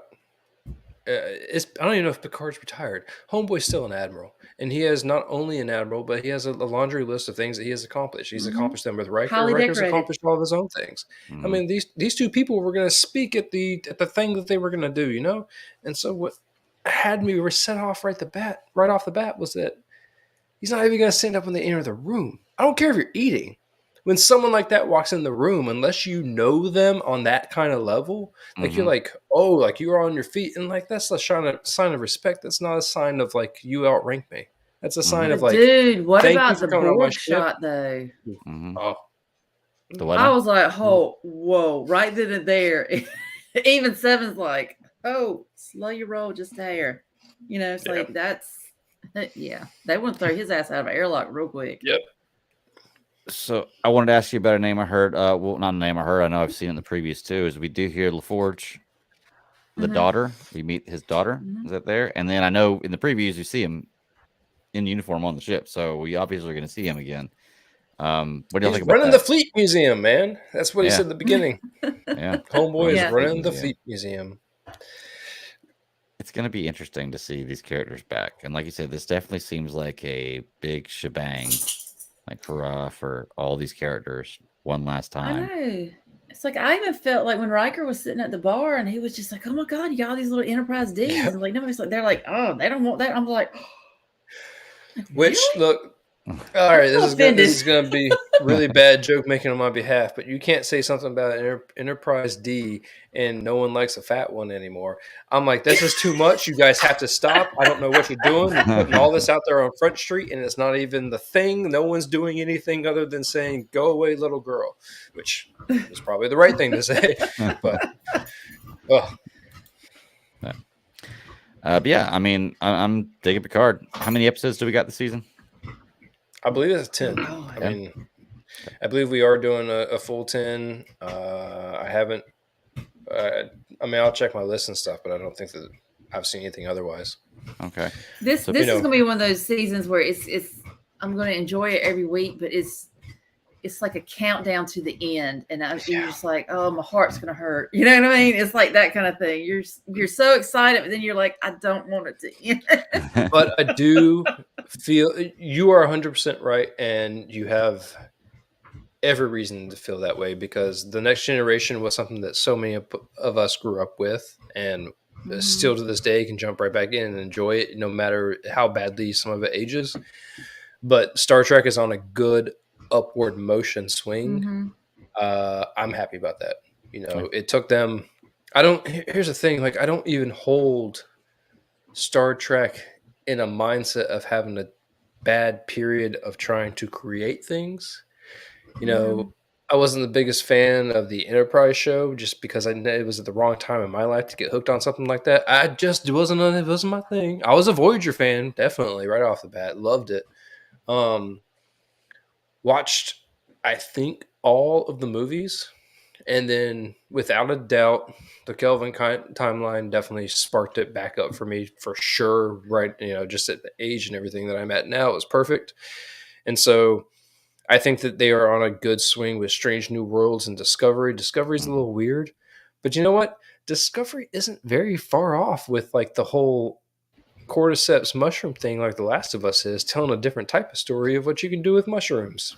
Oddly enough, create propulsion for a starship. So I'm a fan. I'm excited, even if it means we have to, sunset the Next Generation finally for once and for all.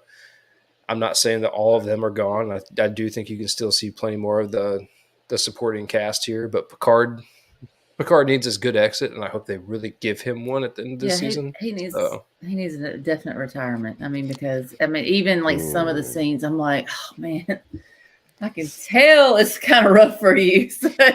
See, that's what I want to ask you right there. And Panther, I think Panther Piccolo agrees with you right here. 20 years from the last movie, Sarah, I think is what you were saying. You got that reference from Crusher, right? Saying that he hadn't seen Crusher for 20 years. Is that where you were? You're talking me or Pickle? That was where I got that reference from. Yeah. Okay, I just want to make sure because I was confused where you got it from the beginning. I thought Yeah. I missed something in the first episode. But so y'all are saying he needs to go out with a bang. Like we need to have a good. Does Picard die? Is that how he goes out? Does he sacrifice himself? Does he make the ultimate sacrifice at the end? Is that how the Jean-Luc Picard story ends? I don't want it to. The sacrifice? I'm good with riding off to the sunset. You don't need to blow it up. He doesn't seem happy on the winery though. He keeps trying to go from adventure to adventure to adventure. So I do have to question whether or not that's a possibility for him. Yeah. I think when you have adrenaline junkie, type of like I need to go find the next thing, which reminds me of one other thing I want to bring up. But when you have that mentality, like how do you go out stomping on grapes? Bottling up your emotions in wine. Plus, there's a finality to it. If you do that, then there's no coming back. There's no future stuff with this. Like this is ending the character. Nobody's gonna replay him. No. It's Picard will be done. Yeah. If Picard goes out, Picard will be done. Yeah, and I don't won't think be on a Malbec. What? Definitely won't be on a Malbec. He won't be on a Malbec. Yeah. God, that made me mad. I'm sorry. That just irritated me. That captain irritated me. He did. Sorry. He was a dick. Side tangent. The communicator. Okay. My question would only be because I've seen so many different types of communicators used in Star Trek, especially, they love redesigning it for each show that comes out. How do you hold on to it? It still be active and still receive certain types of protocol. I can understand a technical side of it, but I can't understand you just held on to this, this is my costume from the Next Generation. It's in a box, and my communicator from the Next Generation's in this box, and it gets a signal. And that was where I got the 20-year reference from, Ross, because he mentions that a 20-year-old communicator. That was where I got the reference from. Okay. So, sorry. But yeah, I just have to question, wouldn't you turn it off? Because, look, we've all had... Okay. Those of us that were around when cell phones came around... We've all had plenty of cell phones and plenty of cell phone numbers. Now that's not a problem anymore. You can take your shit anywhere you go. But when you have all these communicators, one has to be shut off for the next one to work, right? To make some sort of it's sense. Having two cell phone plans. You can have with the communicators. I don't think so because I think everything probably has its own.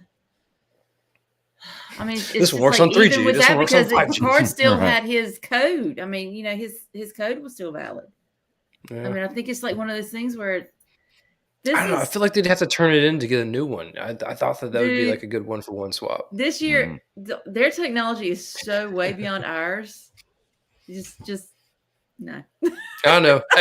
Here's the deal. Every time I come up with a good, valid argument, I come up with a good, valid solution to nullify that argument. Right. And I keep going back and forth, It's it could work, but how is that communicator powered? I mean, is it battery? Well, here's what I love about the Star Trek universe is that at the end of the day, they come back to the whole, for the betterment of the species and all species, whoever's in the Federation, for the betterment of the Federation would be a better way of saying it. And so I like to think that their technology knows no bounds. And so they are able to really continue on with batteries that never die and, shit on shit on shit that's so cool that we'll never have.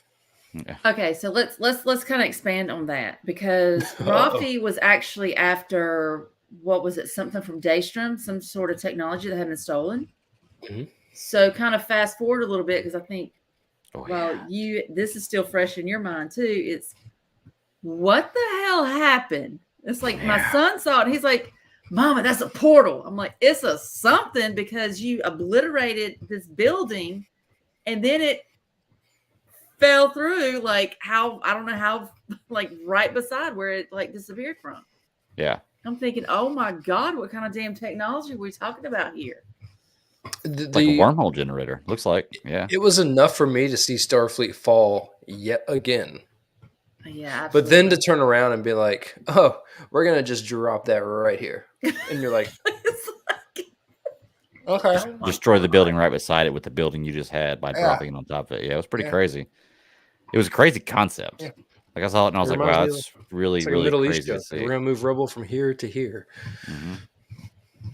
Yeah, I mean, so I'm assuming that's the technology she's after, and it was being used. I mean, so. they've been hinted at this red lady thing the whole time, and then I guess she just finally realized there's a red lady statue out front of the. I keep wanting to call it. Yeah, the that Jedi was interesting Temple, the way she kind of figured that one out too, because those computers is like, man, I'm telling you, they're just like, Alexa ain't got shit on them.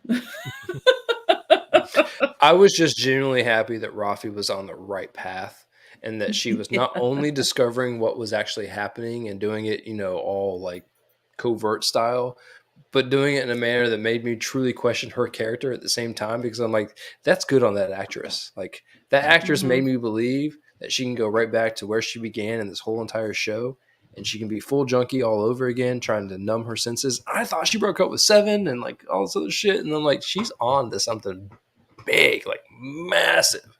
Yeah. So I'm for the Rafi story. I love that actress. I think she does a fantastic job in this series. So she's bringing great things. And I love it when they always have Orions, because it's always some shady shit going on. Oh, and that was Anthony Azizi, I think is his name, and he is in all sorts of shit. Is He that the one that always gave her the red lady information? Yeah, the green guy that was giving her the drugs and shit. Okay. I mean, dude, I was like, is that him? Is that him? I went on IMDb and I'm like looking, I'm like, that's fucking him. He's everywhere. Like he's always a bad guy. He plays in a lot of shows that I love, but he plays in almost everything that you've ever imagined. Yeah. So we did notice on here though, we did see she's kicked out of Starfleet for substance abuse. Like that happens between the last episode of season 2 and she was originally kicked out for substance abuse. But wasn't she she was in Starfleet in the last season, wasn't she? Or was she just helping? No, she was helping. Okay. Yeah, because neither her or Seven were in. They were just okay on the shit. That makes sense. Yeah, and the last thing I guess for this episode, at least that I got to ask a question about, is what's the ship at the end? I'm not a Star Trek guy. I know that. Is it recognizable? Do y'all know whose ship that is? The ship right off the bat reminded me of the Romulan ship that they used in the Kelvin timeline. To me, I don't think right off the bat it didn't hold any. I mean, I only saw it an hour and a half ago, and I didn't really have time. You hit go, and I'm like, all right, we're talking about things. Let's go. Because I didn't really recognize the species that was after Crusher, and I'm thinking it's got to be that species. Yeah, that's what I'm thinking, but I didn't really recognize it, other than they were like poofed real quick. But other than that, I don't. Yeah, Starfleet Secret Police. That makes sense now. Now they're both in there. Yeah, because she was trying to get back to Starfleet, but they were basically keeping her at bay. They kind of gave her like when she wanted to come in and talk to someone, the computer kept on saying denied, and she's like, "Look, computer, right? I'm gonna put my foot in your USB port." Little too late.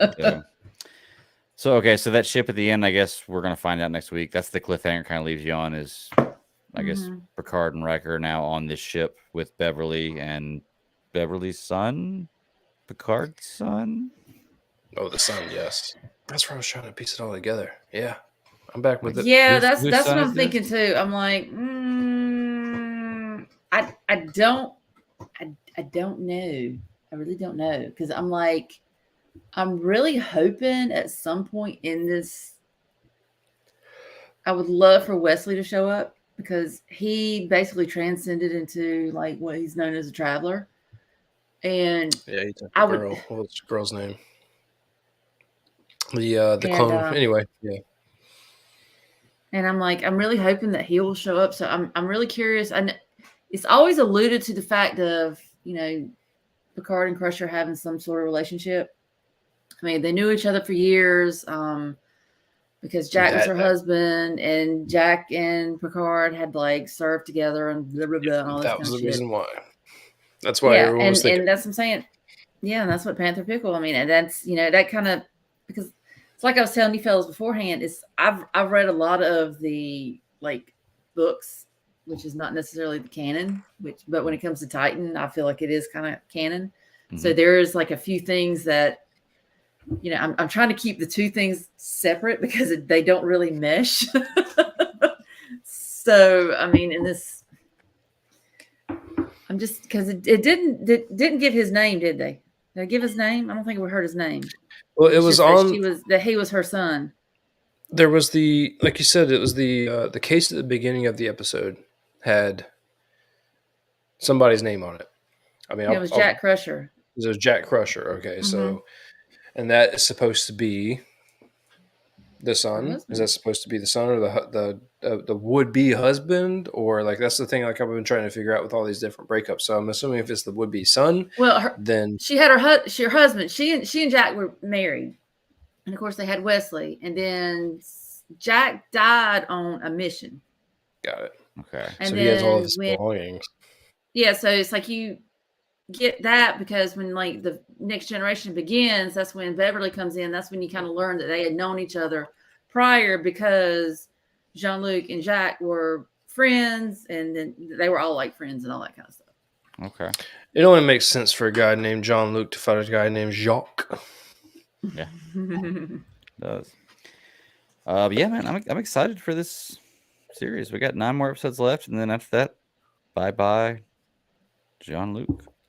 All right. It's like I know there are going to be so many Easter eggs like sprinkled throughout this, and it's going to be so fun to unpack. It's just going to be like I said, it's just going to be like it's a cool story unto itself, period.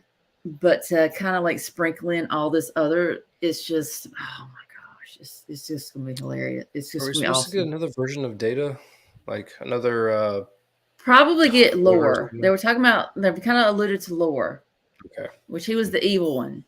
Yeah. And then, of course, then you had B4, which is the other one that I think kind of at one point they had like downloaded Data's consciousness. But what they did with season 1 with Data, you're kind of like, okay, are you really taking it kind of retconned a little bit, if that makes any sense. Yeah. Yeah, it does get a little too muddled. I just wonder if there was any way they were going to bring him in too to have like a full. Because I'm pretty sure we are supposed to get Worf, not just a mention. We're supposed to get Geordi. We're supposed to get. I mean, we got Beverly. We got Riker.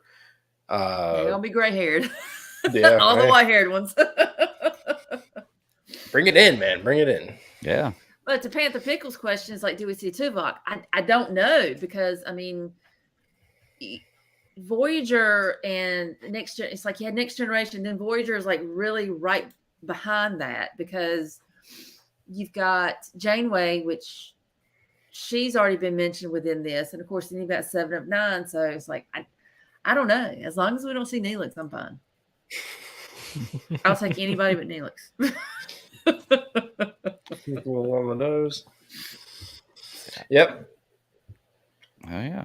Well, I'm excited. Like I said, I need to go back. I think I want to go back and do a whole Next Generation rewatch. Not rewatch. A whole Next Generation watch. Bro. That's pretty ambitious, man. That's pretty ambitious. I mean, I got time. I got probably 40 years. I was going to say, we'll reconvene in like 6 years. Left. Yeah. I think if you probably watch like the first season, that would probably explain a lot. Now, I know there's a lot of stuff that's happened like after that, but I think especially the first 2 episodes, that'll kind of Yeah, that's pretty pivotal. establish characters Then and just give do you best like ofs after a that. setting and kind of stuff like that. Yeah. Patrick Stewart will have actual hair on the side of his head, not on the top, but on the side of his head. It'd be crazy to see. He does that. Right, the gift. Come on. And you'll mean? meet Q too, so you'll know who Q is. So, Man, that, Yeah, that's and then you'll have another a thing, too. whole another list of questions that Okay, Yeah. I bet. Well, is there anything else y'all want to say about Picard? Great season opener for season 3, the final season, and then I mean, it was pretty damn lit. I will give you that. I mean, they came strong out of the gate. So I'm just curious to see how all it's gonna play out. So and now most of them have been confirmed, haven't they? I've just seen let me pictures and like the see. previews. Galaxy Con, Raleigh, and You're looking for the Picard crew in GalaxyCon. yep. I know John Delancey's supposed to be there, so I'm just like, panel, professional creator application. Not only applications, I want to know who's coming. Should be a guest list when you go to the website. That's what I thought too. I don't see a guest list. So let's see if I hit the wrong button. Boop. Raleigh guests. Got it. Charlie Cox, Kate Paul Mulgrew. Wesley, Billy D. Williams, William Shatner, Kate Mulgrew. Okay. John DeLunt. Oh, boy, Q what? himself. I know. Gates You McFadden, are getting Denise Gates Crosby. McFadden. Yep. I forgot that Armin Shimmerman's gonna be there. Quark's gonna be there. Dude, Bring the your list just ears. keeps getting Hide your bigger. wife. Yeah, the list just keeps getting bigger. It's crazy. I don't know so much gonna about be meeting probably Evan though. I mean, probably like a lot more. he's good, but there's tons. The list just keeps going. I'm telling you, I am a firm believer that now that it was no secret that they were going to be on the show, but I think that as the show begins to unravel and they start doing more press events for like them showing up, that there will probably be an increase in the them all over the place, the cast, cons, appearances, stuff like that. Yeah. There's a good Told you chance. guys, Ride the wave. Jonathan Frakes. That's gonna be it. That's gonna be the name. Colton. I wanna Kate be- Mulgrew is one of them. I want to be the chair that he sits over. I want that to be the picture, Swing that leg over. I want to do some real. This is gonna be off the wall, John. Just go with me here, okay? Swing your leg over me like I'm a chair. Oh yeah. He's fancy, right? Like his last name isn't pronounced Frakes, right? Like it's pronounced like Frox or Frockes or some shit like that. I don't. I know. But it's just I'm funny Southern, that so it is what it is. it's funny that it is, and that he just kind of lives that howdy. life. That's right. All right. Well, let's move out of the Star Trek world here and let's go into our next and the last show. So we got one more show, one more movie. Last of Us. Okay. So Ross, you described this a little while ago as something that you enjoy, but you don't have to see it on Sunday night as soon as it comes out. I'm right there with you. I'm really enjoying this show. I want to keep up with the seat every week, but it's not something I have to rush the TV at 9:00 on Sunday night and be like, I'm watching this show tonight. That being said, I enjoyed this episode a lot. It just hasn't caught me like House of the Dragon did. And I didn't watch House of the Dragon at 9:00 on Sundays, but I made sure I watched it probably sooner than this. I'm enjoying it so far. One of my friends messaged me after he saw it, and he said he hasn't wanted to cry that much since episode 3. It's episode 3. And I was like, okay. And I'm watching this episode. I didn't really know what he meant. Saw the end of it, and I was like, okay, I get that. I didn't feel it was that emotionally tugging, this episode of it. But let's get into it. What are you guys thinking of Last of Us so far? Ross, you'd hinted on it before. Sarah, you didn't even want to watch this to begin with, right? But you're on it now, loving it? I mean, I'm not saying I'm loving it because it's depressing as shit. It is. I mean, it's just like, oh my God, it's interesting to see how, things kind of play out. And like I kind of told you guys, Brian started playing it. So there's like a few things that he's hit on. Because I think he finally went up against a bloater, which I've kind of read a little bit where people are kind of comparing it's like the game to the show. And these bloaters are no damn joke. Is that the big one? We'll get to that. But I mean, Okay. still, it's like in the game, I mean, they Oh, it's awful. It's awful. But yeah, this episode it's like I don't know. A lot of it is it's like it's kind of like what my kid says. Because me being the mom of the year that I am, my kids have been watching this too. So that's not too bad. Yeah, and they're like everybody. It's like one person always dies. Somebody always dies. I'm like, you got a point there. I mean, you do have a point. But this episode is like I was kind of really understanding Kathleen. I kind of understood why she was where she was and what she was doing. But still, it was just like I wasn't ready to see her gone yet. Right. Full spoiler. But still. It's been a week, I think we're good. Yeah. I don't know. I don't know. I mean, it's just kind of like, you haven't really seen a lot of like the infected. Mm-hmm. So you can't really call them zombies because they're not really zombies. So they're like the infected. But this episode was like just, oh my God. Oh, it's just that one where you're just like, it's like episode 3, it had its issue, or not its issues, but it had its storyline. So, you had your one, emotions for that.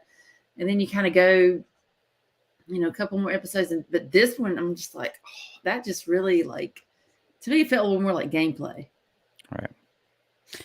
Where it's like you're really getting like more of the high stakes and you're like really getting into it because I think it kind of got away a little bit from like the infected part of it. Mm-hmm. Because you would like see random clickers or, whatever. But this one, you're just like, just like, oh. They did a good job in this episode. Like you said, you get the human aspect of it. It was introduced at the end of the last episode, and you kind of, or actually the end of the episode before last, then you meet the humans, you understand the human aspect of it. And now you've gone through almost two full episodes without really any zombies. Then it gives you that moment of, hey, by the way, this is a zombie show too. And just bam, it turns real quick. They come out full effect. Cool. Yeah. So, okay, cool. So I like that because, like I said, you got a little bit of storyline, but then it was like, hey, this is a zombie show too, and this is the main problem. Going back to the main problem. I enjoyed this episode. Ross, what did you think? I think that when you tell a dystopian type of story, it's important to have something as grounded as like episode 3 was, because it reminds you of like that whole why it's important to want to do more than just survive. Because if you're just surviving, it's like real life. If you're just surviving, you're not happy. And that's what this whole show is kind of, I think it goes back to anything else that we watch. And that the underlying 4-letter word is always hope. And it's where is the hope at that drives you to do better? I didn't talk about episode 4 with you guys, and it was, I watched the 2 of these back to back. Which probably helped out, to be honest with you. Yeah, they're kind of connected. Yeah, it was definitely. I knew right off the bat that going into episode 5, it was the retelling of the same type of story right in the beginning. But from Henry's point of view, I had the idea in my head that was Henry that was holding him at gunpoint at the end of episode 4. And that was mainly just built off of the, I guess, just piecing together the story that they had with Kathleen, her whole crew. I was under the impression that Kansas City was a safe haven that was taken back over from the Fedra people. And I was right on par with all of that. It definitely seemed like all that was perfect. But for them to deploy, to create a trap, like a sting to bring people in, definitely seemed like a real fucking sour thing to do after Fedra took over and withheld everything from them. And not only that, but then like they were withholding it from their own people. They were only... I can't remember what the saying is, but you're basically the same evil with a different name. And that's kind of what they were doing. Kathleen was at a point where she was zoned focused on finding Henry, and that was the only thing that mattered. And when her and her attack dog opened that door and saw just the wave of the ground like thumping, I'm like, I wouldn't shut my mouth at that point. I'm like, we are all getting in vehicles and we are leaving because some shit is boiling like Ghostbusters underneath the city, and we're rolling right now. Yes. When let's see, is there anything else important? I thought the shootout just had me the whole entire time. I'm like, you can't sit there and start the shootout and then be a bitch about it when your people start dying. Right. Like, it's like, you're taking my guy, you killed him, you bastard. I'm like, you shot him. Right. You guys attacked me, You don't remember? show up I was to, just like, trying to that's roll not how through. fights work. I Well- don't think you know that, but maybe it's been 20 years and you haven't been in one, but here's how they work. Yeah. Well, Ross, I had asked Sarah about this last week. I thought it was so funny that right there's where the shootout is. They know where this truck came in. They know where they found Brian, who got killed, but they're searching the whole city for the person who killed Brian. I mean, they're searching for Henry too. But why wouldn't you just go right back to the spot where Brian was killed? Because they were there the whole time. They stayed. I'm in here that to wall. tell you, if you can't find someone in a city that you have quarantined off, that's on you. Yeah. If you can't grid for grid a whole entire one city, Kansas City, I know that is massive, but I don't know where their perimeters lie. But if you can't grid that sucker off with, then you don't have enough manpower to hold the city. That's the end of the story right there at the end of the day. Yeah. So you're right, though. You start where the problem is, and you start working your way out from there, trying to figure out, where everyone is going. They were just like all over everywhere. It was just like, I'm just going to pick a building. Yeah. And, There was, and they like, were really obviously no- doing it in patterns because Henry was like, I know they're patterns. And I was like, so they're searching the same building every day, but they still haven't found this one spot you're in? That's nuts. You're in a good spot, dude. Real good spot. Yeah, none of that made sense. I thought that it was what else was important from the fourth episode? They use Ellie, or he uses Ellie to kind of get into tight spaces. She's starting to feel important. She ends up killing a guy, which is pretty massive. We start to see the unfurling of her at that point. It is definitely all talk. Like, she hasn't done anything, and now that it's turning into a thing for her to actually live a life that she's heard about and not live a life only hearing about things. Really, she has killed somebody. Yes, it's going to affect them. I mean, hell of a shot. You're going to cripple a dude right off the bat. I mean, I figured you would have killed him, but I mean, I guess if you just ding his spine, I mean, why not? He's just down for the hunt. I don't think that I could be 56 and probably climb all those stairs too. But then again, I'm also not living my life in a survival only mindset. True. I might be a little bit more of, physically fit in like an endurance. Like, I'd be okay to run from these suckers if necessary. But yeah, that many steps. Woo. Then you find out that he's hard of hearing in one ear and he's breaking the glass, and like all these other things are important factors too to pay attention to in the future. Then Henry and Sam show up. There you go. Thank you. Then you roll into episode 5. You get to see the flashback of how Kansas City is actually taken back over, which is nice. I mean, like, it's nice to know that people still revolted against a fake government at that point, because let's face it, when shit falls apart like that, ain't nothing gonna hold it together. No. You gotta literally like bind together with your fellow man to make some shit work. Yeah, which is why I say 20 years. Yeah. Yeah, which is why I say like episode 3 was truly important. It really shows that there was a little bit more to it. It shows the opposite side of that. There's a real big, here's how you can survive, but you're not living. And then you find something or someone, in his case, to live for, and the two of you live a whole life, versus a city of people who are under control. And then it turns into being like the uproar, we're going to take everything back and we're going to find a way to survive. And they ultimately don't, as we know at the end of this episode. But the tunnel escape, having a tunnel system, all I could think about the whole entire time was these kids are all mushroom zombies. If this whole entire place was like a daycare and they're hanging out with kids down here and they keep trying to keep everyone safe, they're all mushroom zombies now. Yeah. Like, that's what they are. We're going to see them. And, we did see kid cordyceps zombies-ish people, so. Well, and they said that in Kansas City, they'd flushed all the infected down into the sewers, right? Or down into the tunnels. Which never sounds like a good idea. No, not a good idea. Yeah, and because we they're also still learned, under there doing their. Well, remember Joel said some You live never a put them month, by some live an 20 underground years. water supply. Never, ever. Bad idea. You Yeah. keep them above ground, you fucking kill them. It's like, never mind. I'm good. Moisture, darkness, and cool. I wonder what Basic fungus survival might instincts, grow. folks. Yeah. Yeah. There's certain things that are kind of weird, but I mean, people would make stupid decisions like that in real life. Very much so. Just a fan. So, so let's talk about it. You said the bloated zombie, Sarah. Was that the big one? Then I guess spoilers. We get That's to the the end bloater. here. So, Mhm. Henry's about to get caught. They're about to get out, and they are about to get caught. And I do love the fact that Joel has gone into. He had to take out this one guy who's a sniper, and now he's kind of picking off these zombies from Ellie and all them as they're running away, which is pretty cool.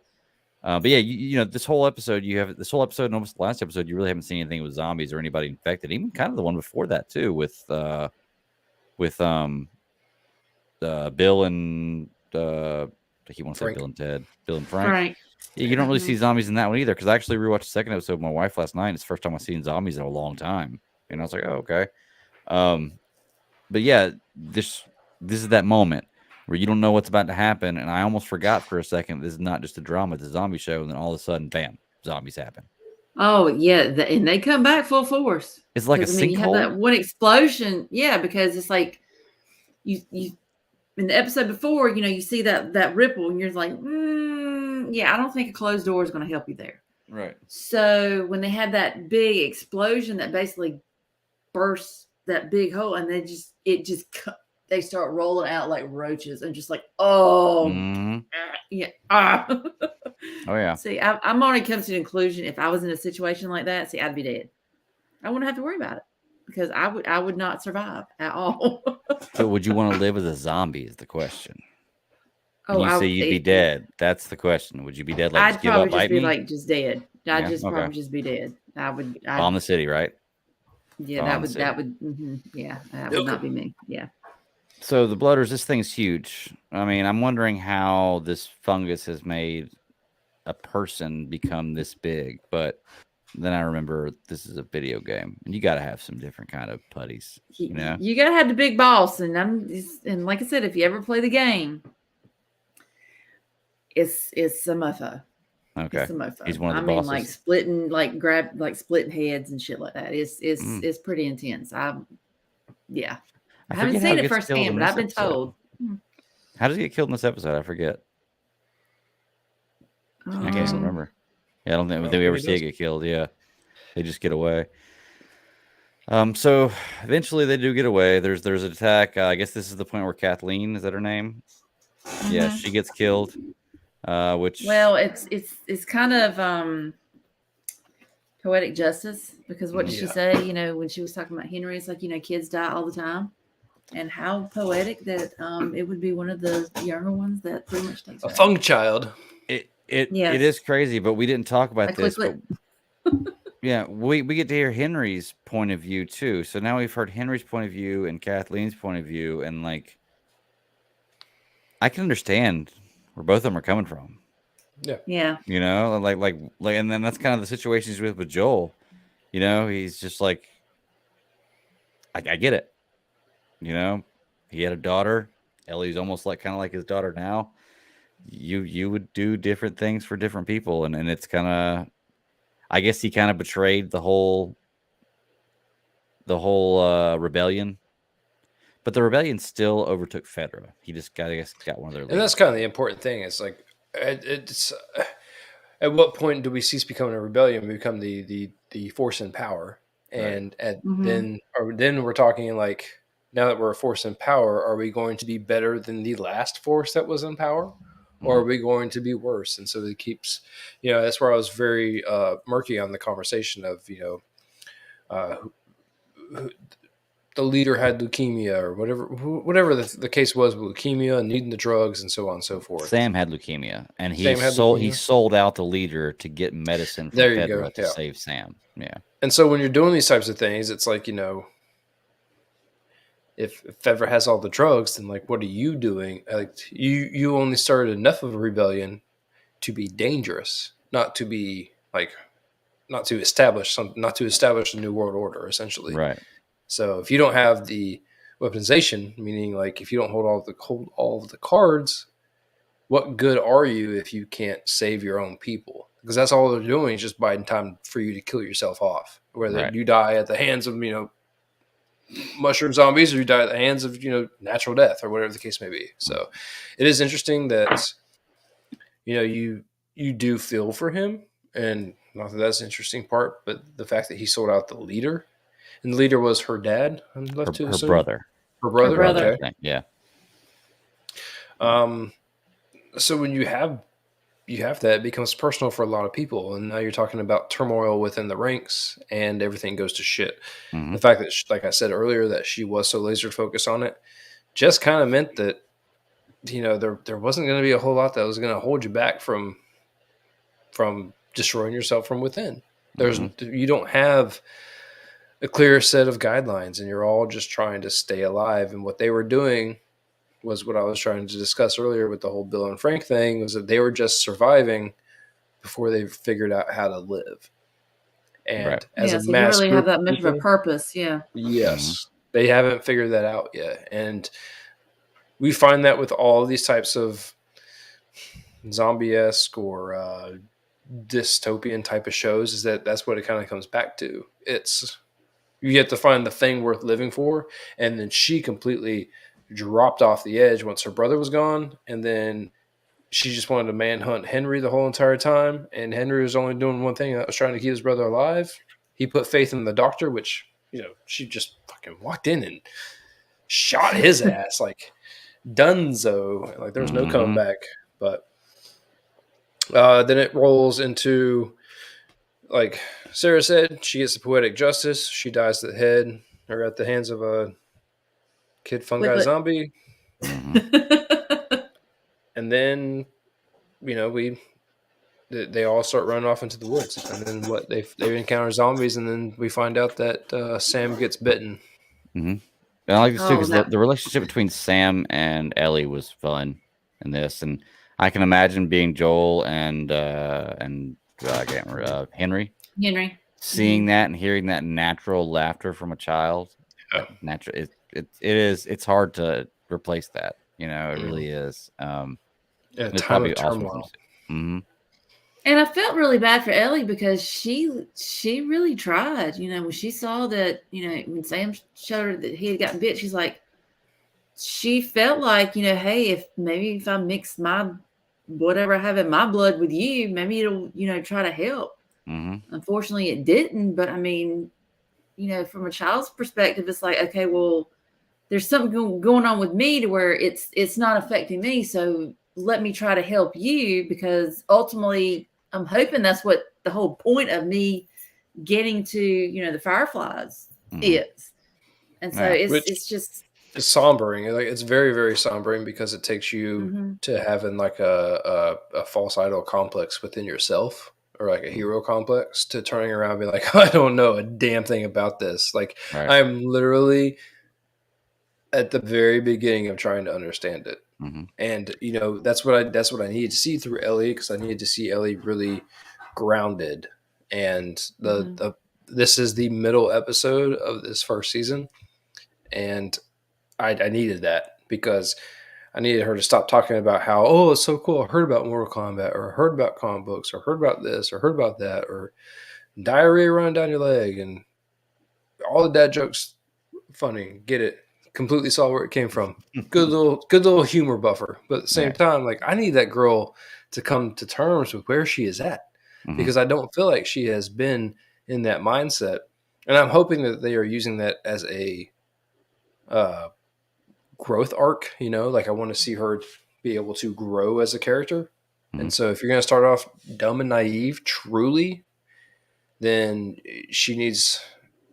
I think she could go really far from where she has started from. Yeah. You definitely see growth in this character throughout the show going on right now. I think me and Sarah were talking about the last episode where she starts out and she's like, I want to see tanks. And then she sees the tanks and she sees everything. She's finally starting to realize this is not what I've thought it's been like the whole time. I mean, she's This is still a way more real kid. than I thought. Yeah, exactly. She's a kid. It's not her She's fault. still a kid. And, a lot of times now, even with my kids, it's like I don't want them to grow up too fast. Mm-hmm. But in her situation, she has to. Mm-hmm. And it's really sad. It's really sad. Can I ask though? Yeah. With everything going on with these, mushroom zombies and everything, if you have a situation like with Sam and Henry, how do you not check him before he goes True. dead? Like, how do you not check? Just be like, let me just make sure he didn't get bit anywhere. Let me just make sure nobody got bit anywhere. With such a time frame of how fast it can affect the anatomy of the human.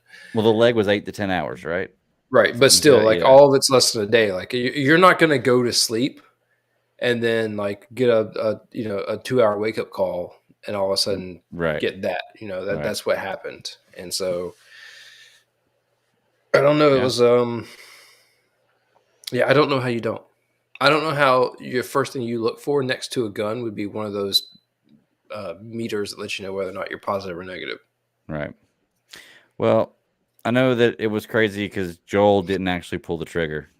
Yeah. Like he let Henry. I didn't know Henry was going to do that, but Joel didn't. He could have, which was kind of an odd choice, since Ellie was underneath him.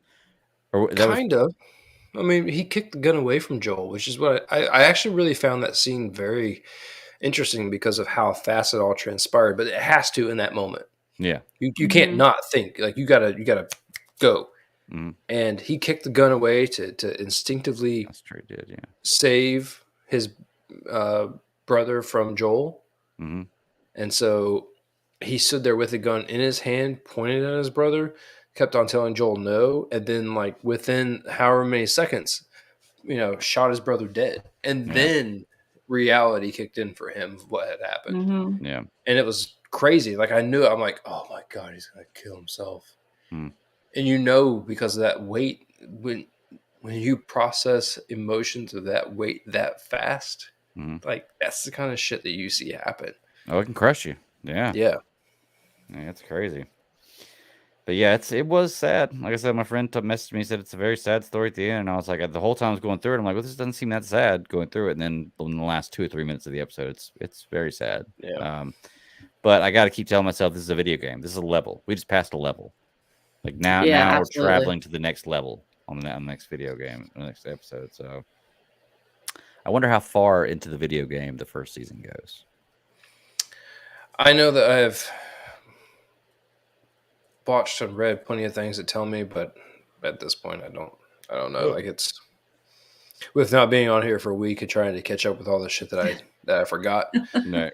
Trying to remember everything going forward in the future is a little bit tougher.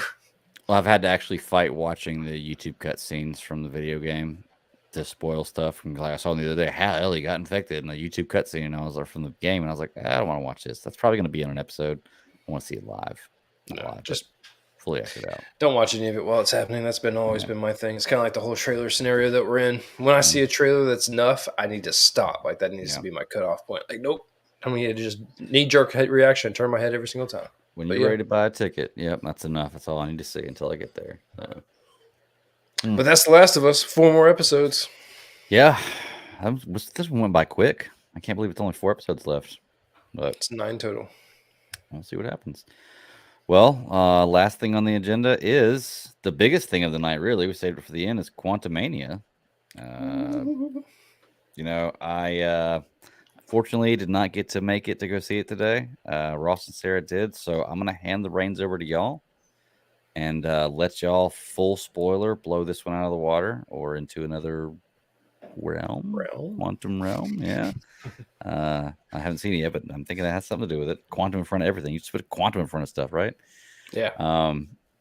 So y'all knock it out of the park, man. Ross, you got the keys. You can lock up on the way out. Just hit me up. I might hop in the chat room while this is going on to do a little commenting, but I don't know how spoiled I want to be about it right now. So, but without further ado, I'm going to Ross and Sarah, whichever one of y'all wants to take it away and start talking about Ant-Man. So. Greg, are you going to hover the whole time? Because you not just tell people where they can find you real fast. Okay, yeah. Then you can find me at the BatDaddy52 on Twitter. Check me out. I don't get on a super ton, but I try to get on at least once a day to check things out. And we're here live every Friday at 9 p.m. Eastern Standard Time. So, see you later, man. Okay, well, we'll talk All about right, it. We'll see talk you, about it Greg. when we see it, Oh yeah, definitely. Later, y'all. but later. I'm gonna do a real quick, non-spoiler thing about this. Before we start diving into it, I enjoyed this movie. I thought that it's not it. I hedged my expectations going into it. I didn't think it was going to be world changing, although I thought it was going to be one of the better MCU movies that has kind of come out in quite a while. I did see the things that said, it's got like a 50 whatever on Rotten Tomatoes. I don't care about Rotten Tomatoes. None of that shit really affects me at all. I go into it and I take what I can with me, what I want to with me, and I move on. It was an enjoyable movie.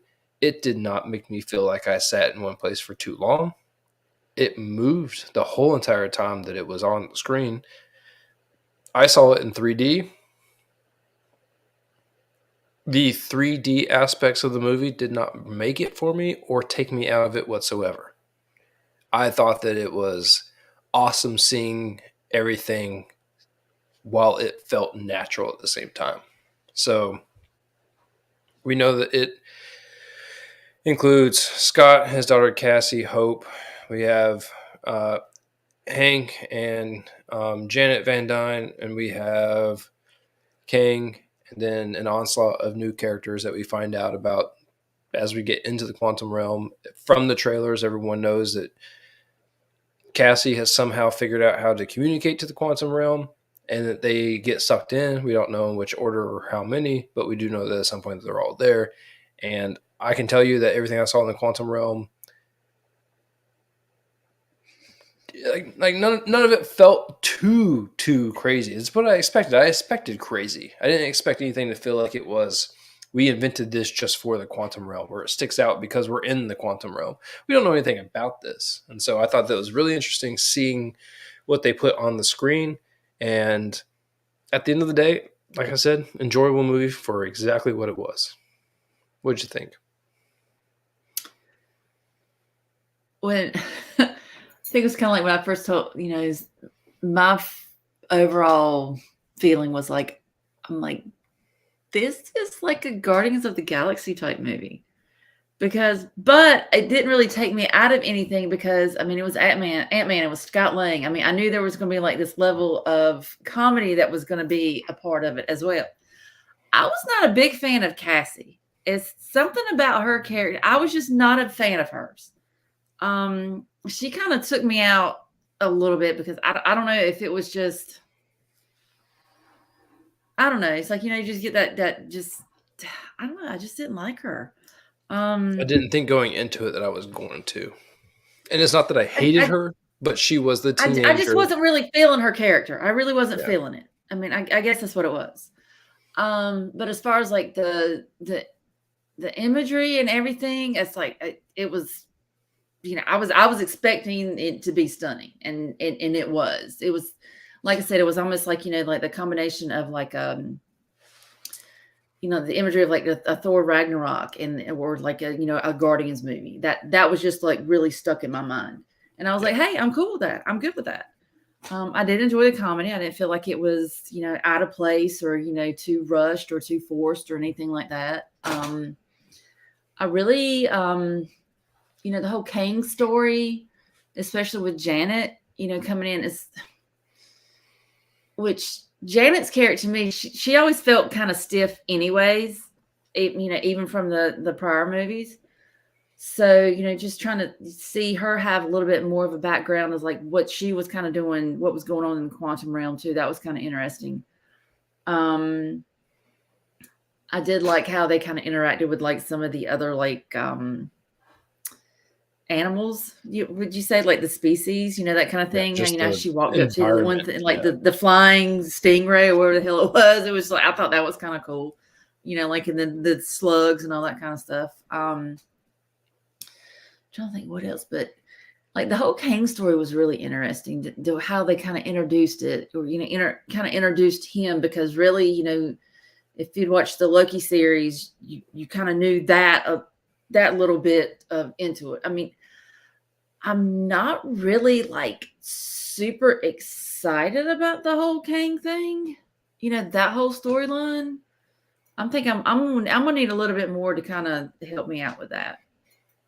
I think you're going to get plenty. I think the idea is that they introduce one character that you can kind of center your mentality of Kang around, and then they can just do all sorts of things with them, because this is a totally different character portrayal than we saw from He Who Remains, and it tied in that just enough for you to understand why King the Conqueror was making the decisions that he was making in this movie. And it helps knowing the background, watching the Loki show, whether or not you watch a refresher or something. I sent you the Ant-Man like refresher thing before. I didn't know if you were watching it to go into it, but just to give you like a refresher what happened in Ant-Man 1, 2, Civil War, and Infinity War Endgame, just to kind of remind people like where Ant-Man was at in this whole entire thing. Kang only has a history in the Loki show. And so for it to be so pivotal at the end of that show, it really connected this Kang character with it just enough for it to seem like you had an idea of why and where his motives were and were going, without needing to be beaten over the head with it. Right. So then it kind of like just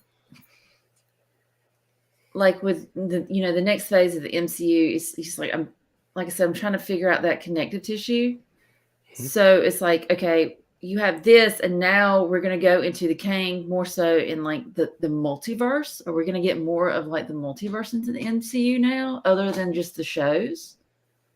Is that where they're kind of like going towards this? Well, because usually with films, there's like more of connectivity versus the shows will kind of like add a little bit to it. Yes and no. That was kind of the point I was making earlier with the shows, is that some of them make you want to watch them week to week. Some of them you just need to binge real fast. Loki was one of those shows that really helped, because it was kind of dissecting things as it was helping to world build in the future. For anyone that's going to watch this, there is a mid-credit and post-credit scene, and there are things that help. Actually, none of it really helps, but it connects. It helps to tell you where the next thing is going to be for this, just like all the other mid and post-credit scenes did for the first few phases of Marvel. We're just going to rip the Band-Aid off on this one. All right.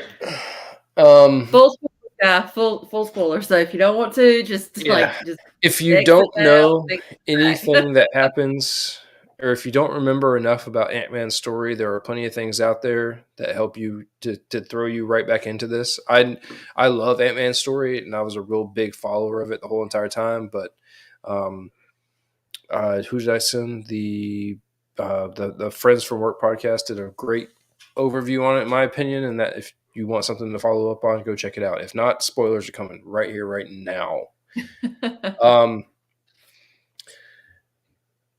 The fact that Kang comes off so soft in the beginning of this, that he comes off as someone who masks his motives, when I know that it's not the beginning of the movie, but it kind of is, where Janet Van Dyne finds him in a crash, and the two of them start working together on what he has is this apparently the end-all be-all of machines, which is a seat with like a sofa seat behind it for his friends and his posse if they want to come and hang out. But it's a time-traveling, multiverse-traveling machine. Like, it's all sorts of things.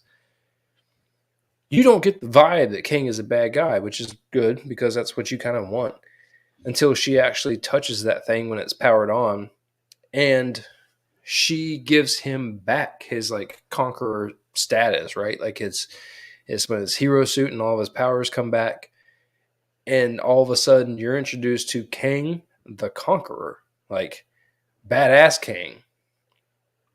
I thought that it was very interesting in a movie that we've already seen one version of his character to tell that type of story with Kang. You tell him as the one who crash landed and he was exiled, and like there's a whole lot like we don't know what happened or why it happened, but now we know that here he is and he's going to show up and oh well, I'm trying to get back so I can rule the world is essentially his intentions. Because it doesn't seem like it bears a whole lot of weight when you're in the quantum realm.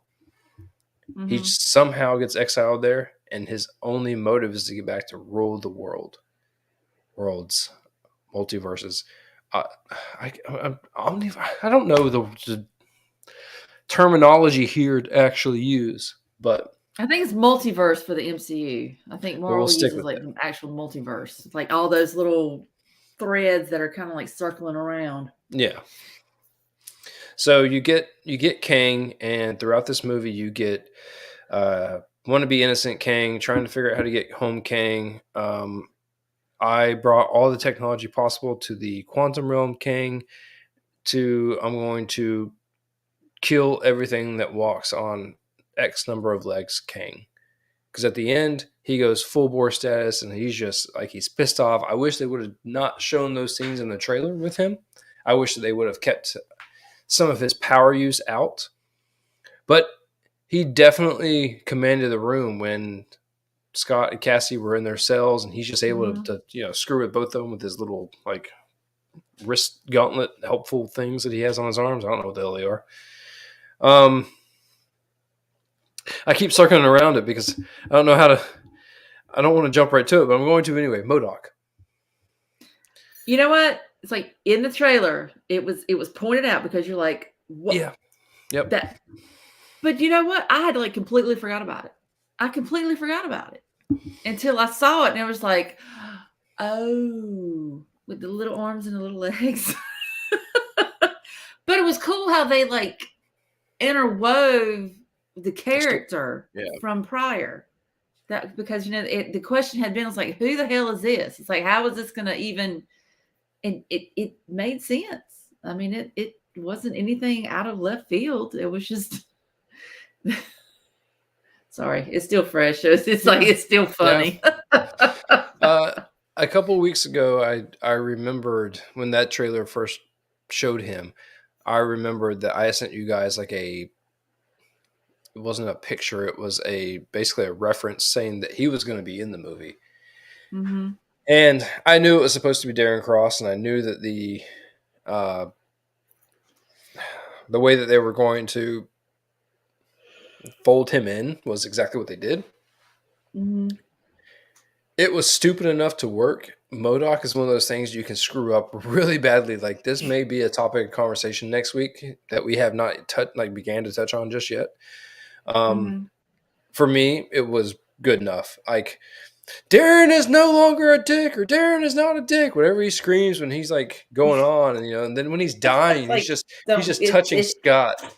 And he's just like, with his little tiny hands. I died an Avenger. Yeah, all I could think of was the tiny hand SNL skit, just like It was so stupid,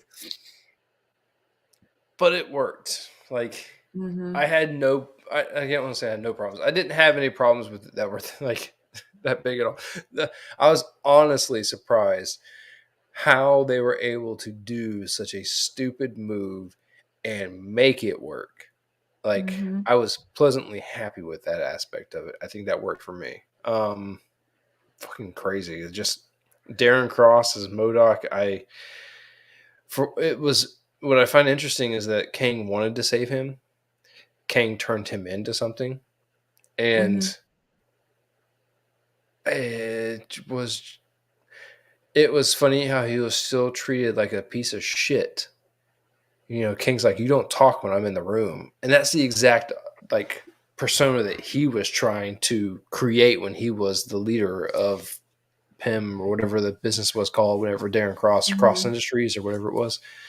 So it was funny seeing that fold over. Krylar, Bill Murray.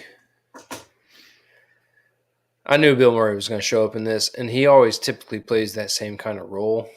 I didn't feel like he was going to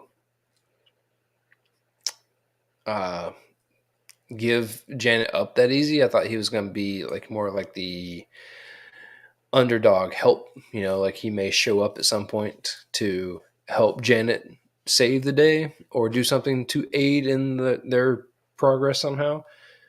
But man, oh man, to see Hank get that bittersweet, like, you fucked around with my wife and you're over here taking these little squid shooters, and then him to blow up that sucker and then just let it eat him alive. I'm like, Oh I yeah, can that see was that. yeah. I'm with Poetic you. justice. Yeah.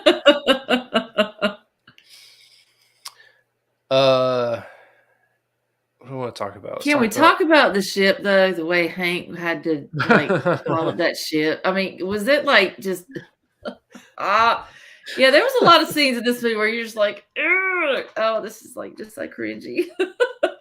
The fact that it was so very much like first date right off the bat when he's sitting in that seat and like they're filling him out and he's filling them out and he's like, I don't know about this. I don't like this. And they're like, I don't know if I want to put myself around this. Like what?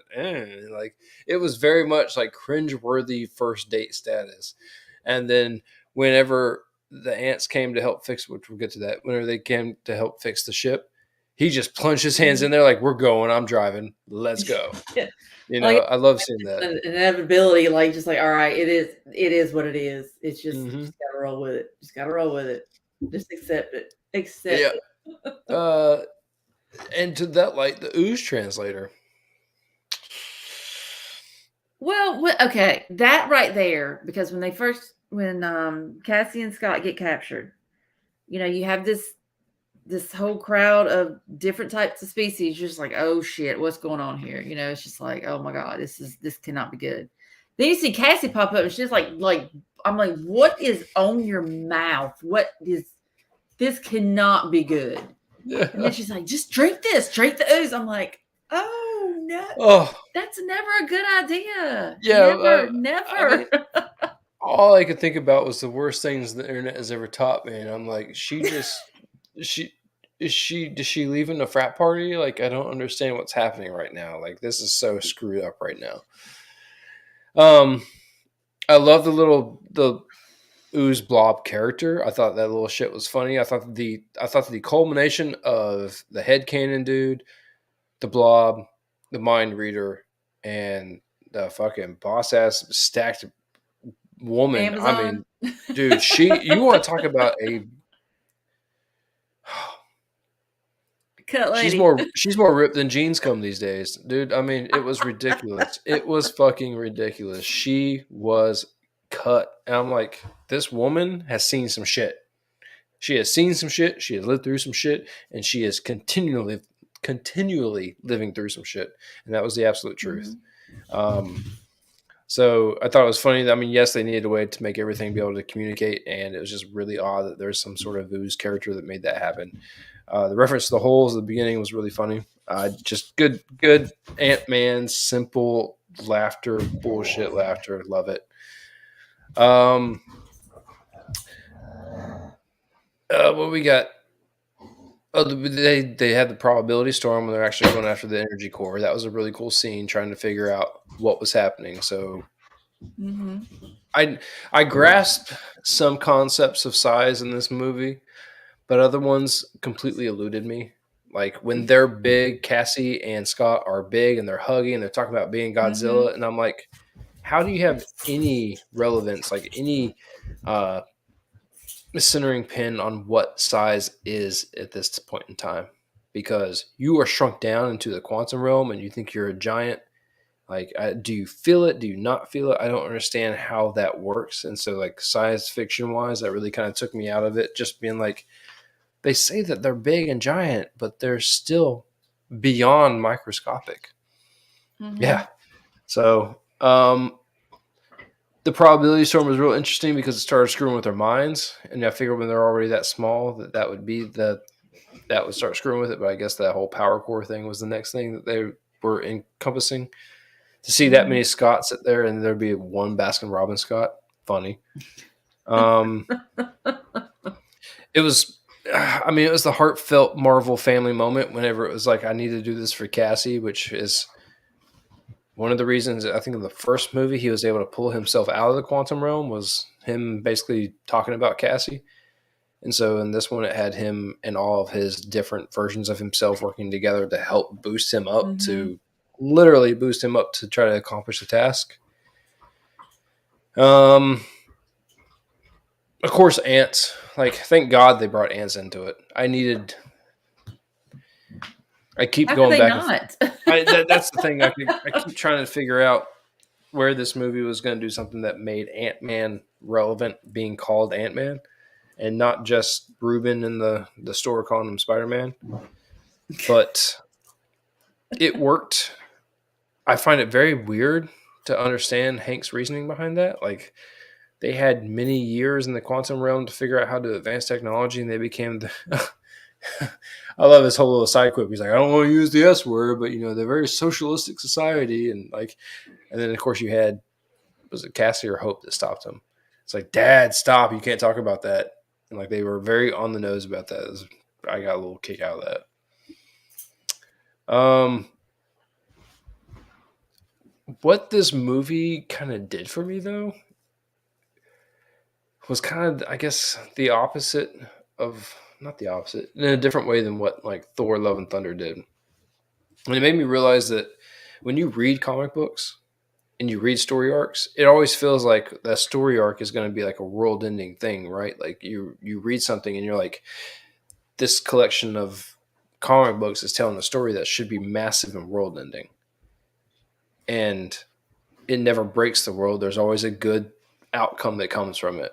But it's a good, entertaining run of comics. And this movie, I felt, did that, meaning that they kept a very self-contained story within the quantum realm and Kang, but they made it feel like if this sucker gets out, he's going to destroy everything. And so it wasn't like in-game status, but it was like world-ending scenario outcomes. Right. It was like self-contained, but yet you realize that it could break that. It could break the surface and then just come out and I thought that was something that was very interesting because I go back and forth on, you can call Kang is not really a hero created villain, meaning that he wasn't created by Hope, but at the same time, or not Hope, Janet, but at the same time, Janet kind of enabled him to become the villain. And so she was kind of battling with the demons of her past, much like everyone complains about Tony Stark battling his demons of his own creation. But what felt really amazing was the simple fact that they were able to tell that story and not seem like it was too crazy. And I think the only other thing I got right off the bat, because I'm sure we're going to talk about this again, is the suits. Suits out of nowhere, just all of a sudden they became these little things they could tap on their chest or put on their chest, or it seemed like ever since Iron Man figured out nanotech, everyone's got it. Oh yeah, absolutely. You gotta carry small, which I appreciate. We're going to talk about it surely enough in the Flash movie too with the ring finally, but I just find it very odd that there wasn't any bridge to get you to that story, because I thought it was very cool that Cassie had her own suit, and I know Cassie's a teenager and she's going to be that person that we start off with her in jail and basically trying to do the right thing. The fucking guilt trip that she was putting on her dad, though, I'm like, maybe you should try to save the world and go figure out what you're going to do afterwards too, because it's not exactly the easiest thing to do.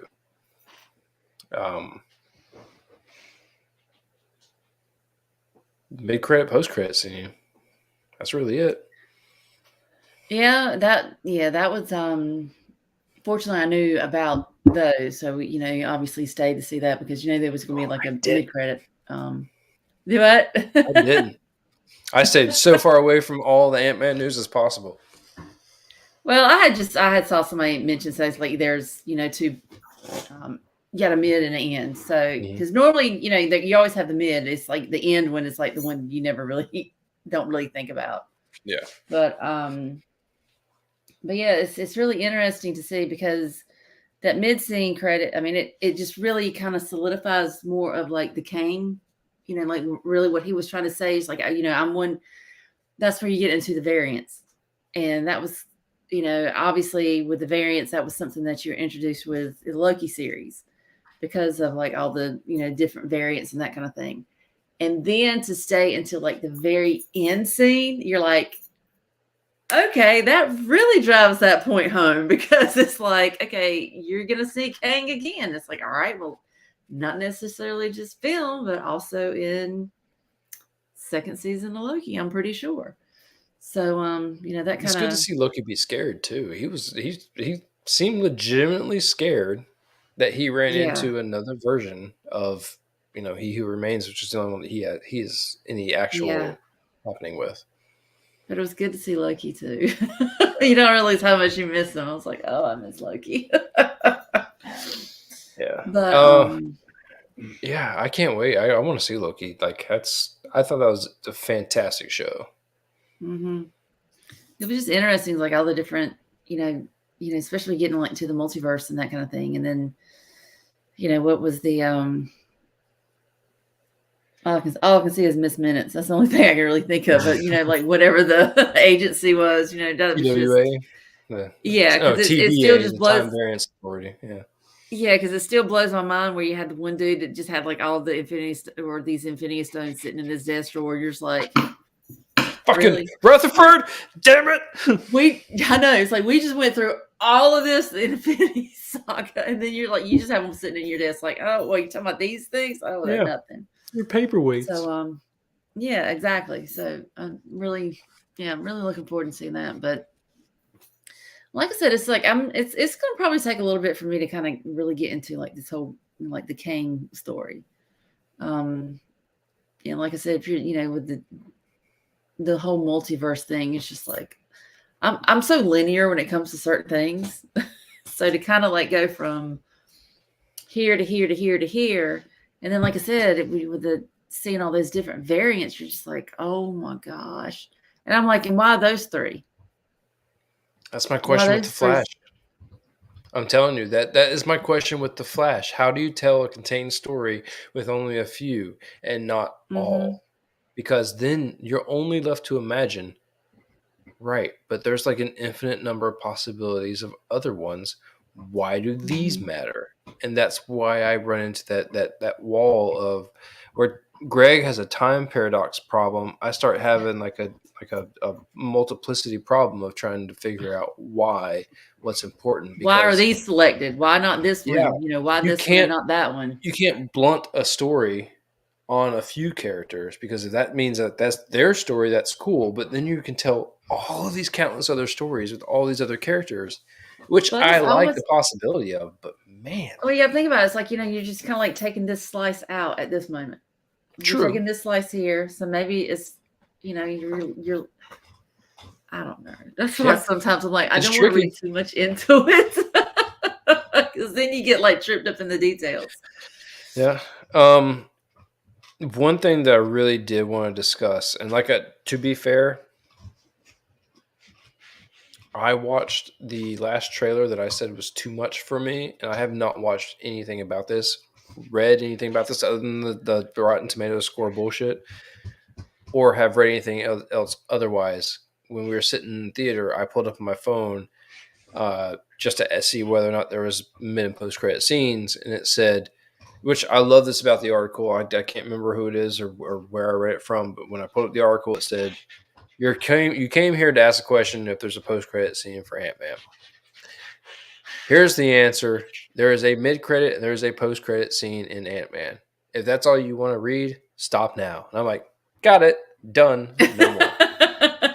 That's all I want to know. Just tell me how long it is. Yeah, it's like, do I need to stay till the end? That's it's like, I know there's going to be a mid-credit. Is there going to be a post-credit? That's just because that's a lot of damn shit to sit through. Yep.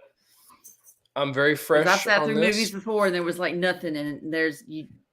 Yeah, you're like fuck, it's like level this of whole entire time. You're like, seriously? And then you blame Marvel because you're like, it's Marvel's fault. They taught me how. Yeah, exactly.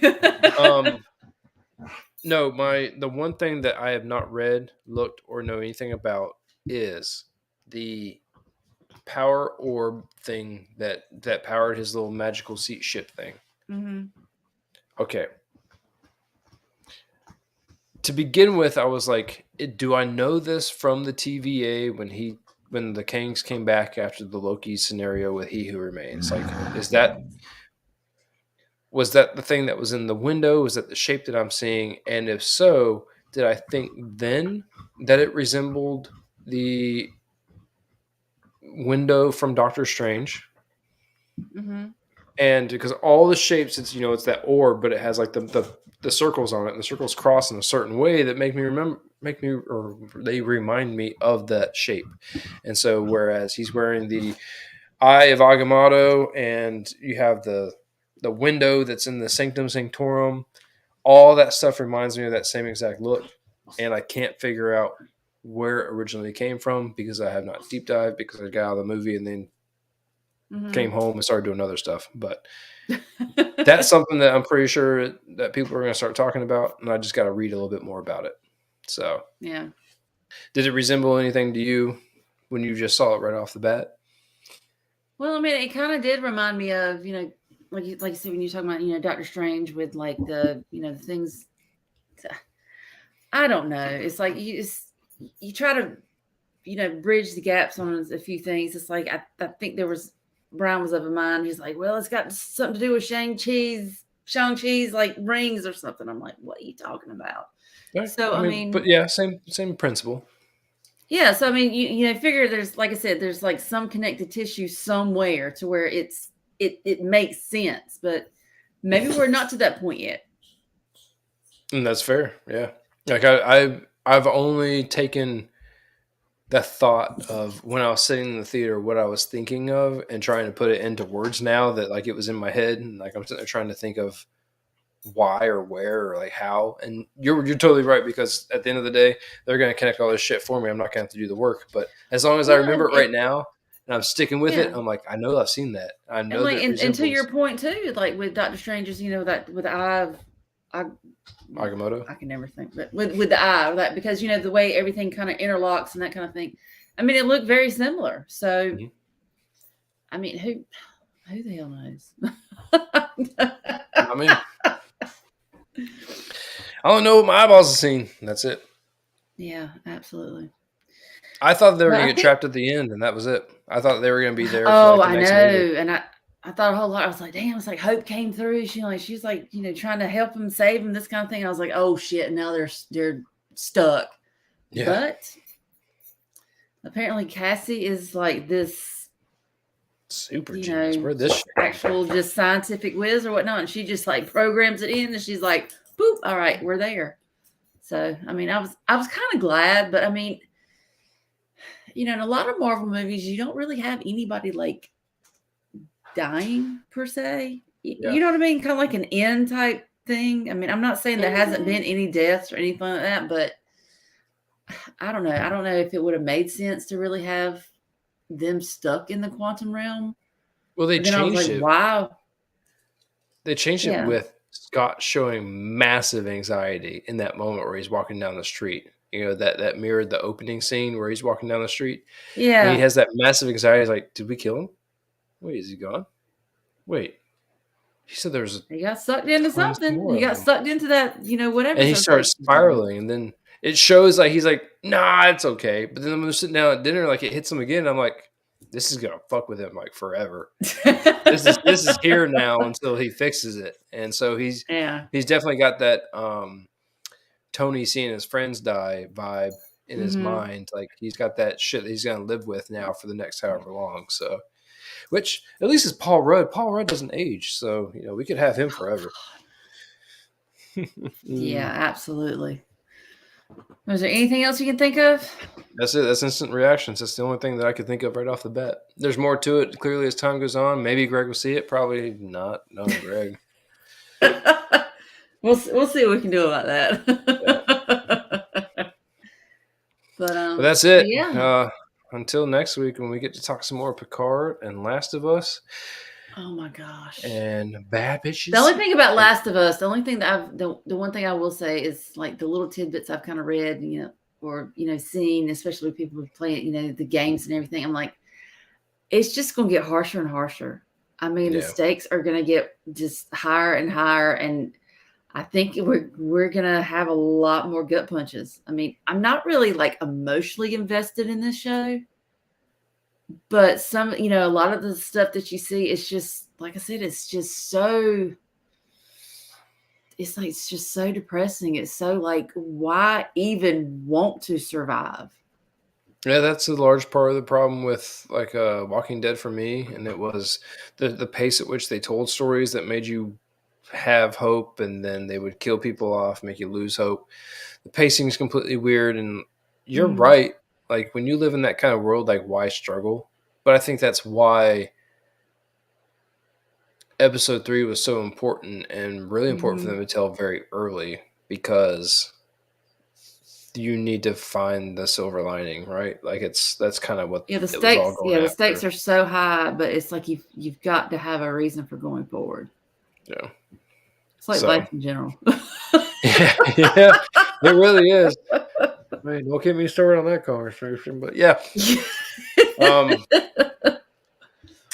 We have nothing except for Cocaine Bear next week, unless you watch Cocaine Bear. Go to you guys can have that, because that is not one that's on my radar.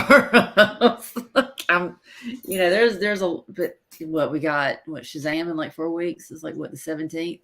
Ted Lasso 65, and then there's a show coming out on, I think it's Apple TV, Extrapolations, which looks kind of interesting. I don't know if you've seen the trailer for it, but give it a shot. But it's not this week, not this Wednesday, but the following Wednesday, Mando 3. Oh man. Oh. Are we ready for that? Did you see the picture? Did you see the poster for the episode? No, I have not. Oh, I'll send it to you when we get off here. I don't know if I want to see it. I don't know. No. There's no. It's only funny because of the second picture that I'll show you, and you'll only be the one that gets it. So we'll definitely say right here, right now that that's it for this week. Come and hang out and listen if you get a chance. We definitely told a completely screwed up list of spoilers for Ant-Man, but it was a good movie. I enjoyed myself, and yeah, it was good. Glad to be back, man. I got a shit ton of trailers for the Super Bowl, and I kind of want to see the Flash. Like that's. I mean, not kind of. I want to see the Flash. That's night and day difference from 2 weeks ago for me. So, my world is all sorts of crazy now. There's a ton of movies. I have a list, and it's like I said. We got Shazam coming up. We've got Flash coming up. We got Indiana Jones coming up. We've got. Oh shit! I can't forget about Guardians. In May. I mean, it's like, oh my god! It's like it's gonna be nuts. I still want to see Dungeons and Dragons. I may even consider going to see Fast X. I don't know. There's so many weird shit movies. I was gonna make a joke earlier about Bad Batch trying to rival the family that Fast and Furious has. Well, I think Shazam tries to pull that card. Tries to play that card too. So we'll see. We'll kind of watch, and then we'll like regroup and say like who had the best one. Who did it better? Family 2023. Right. Absolutely. Well, tell them where they can find you. Yeah, you can find me on the Twitter at Molly Kitten. I'll bounce around there a little here and there and everywhere, because I'm sure I'm going to be expressing all of the Picard love, because I'm so excited about that. And that's about it. Yeah. And Ross, where can they find you? You can find me here when I'm here. This is the place. This is the one. This is the only. I chase squirrels like no one's business. So until next week, later. Yeah. Bye, guys.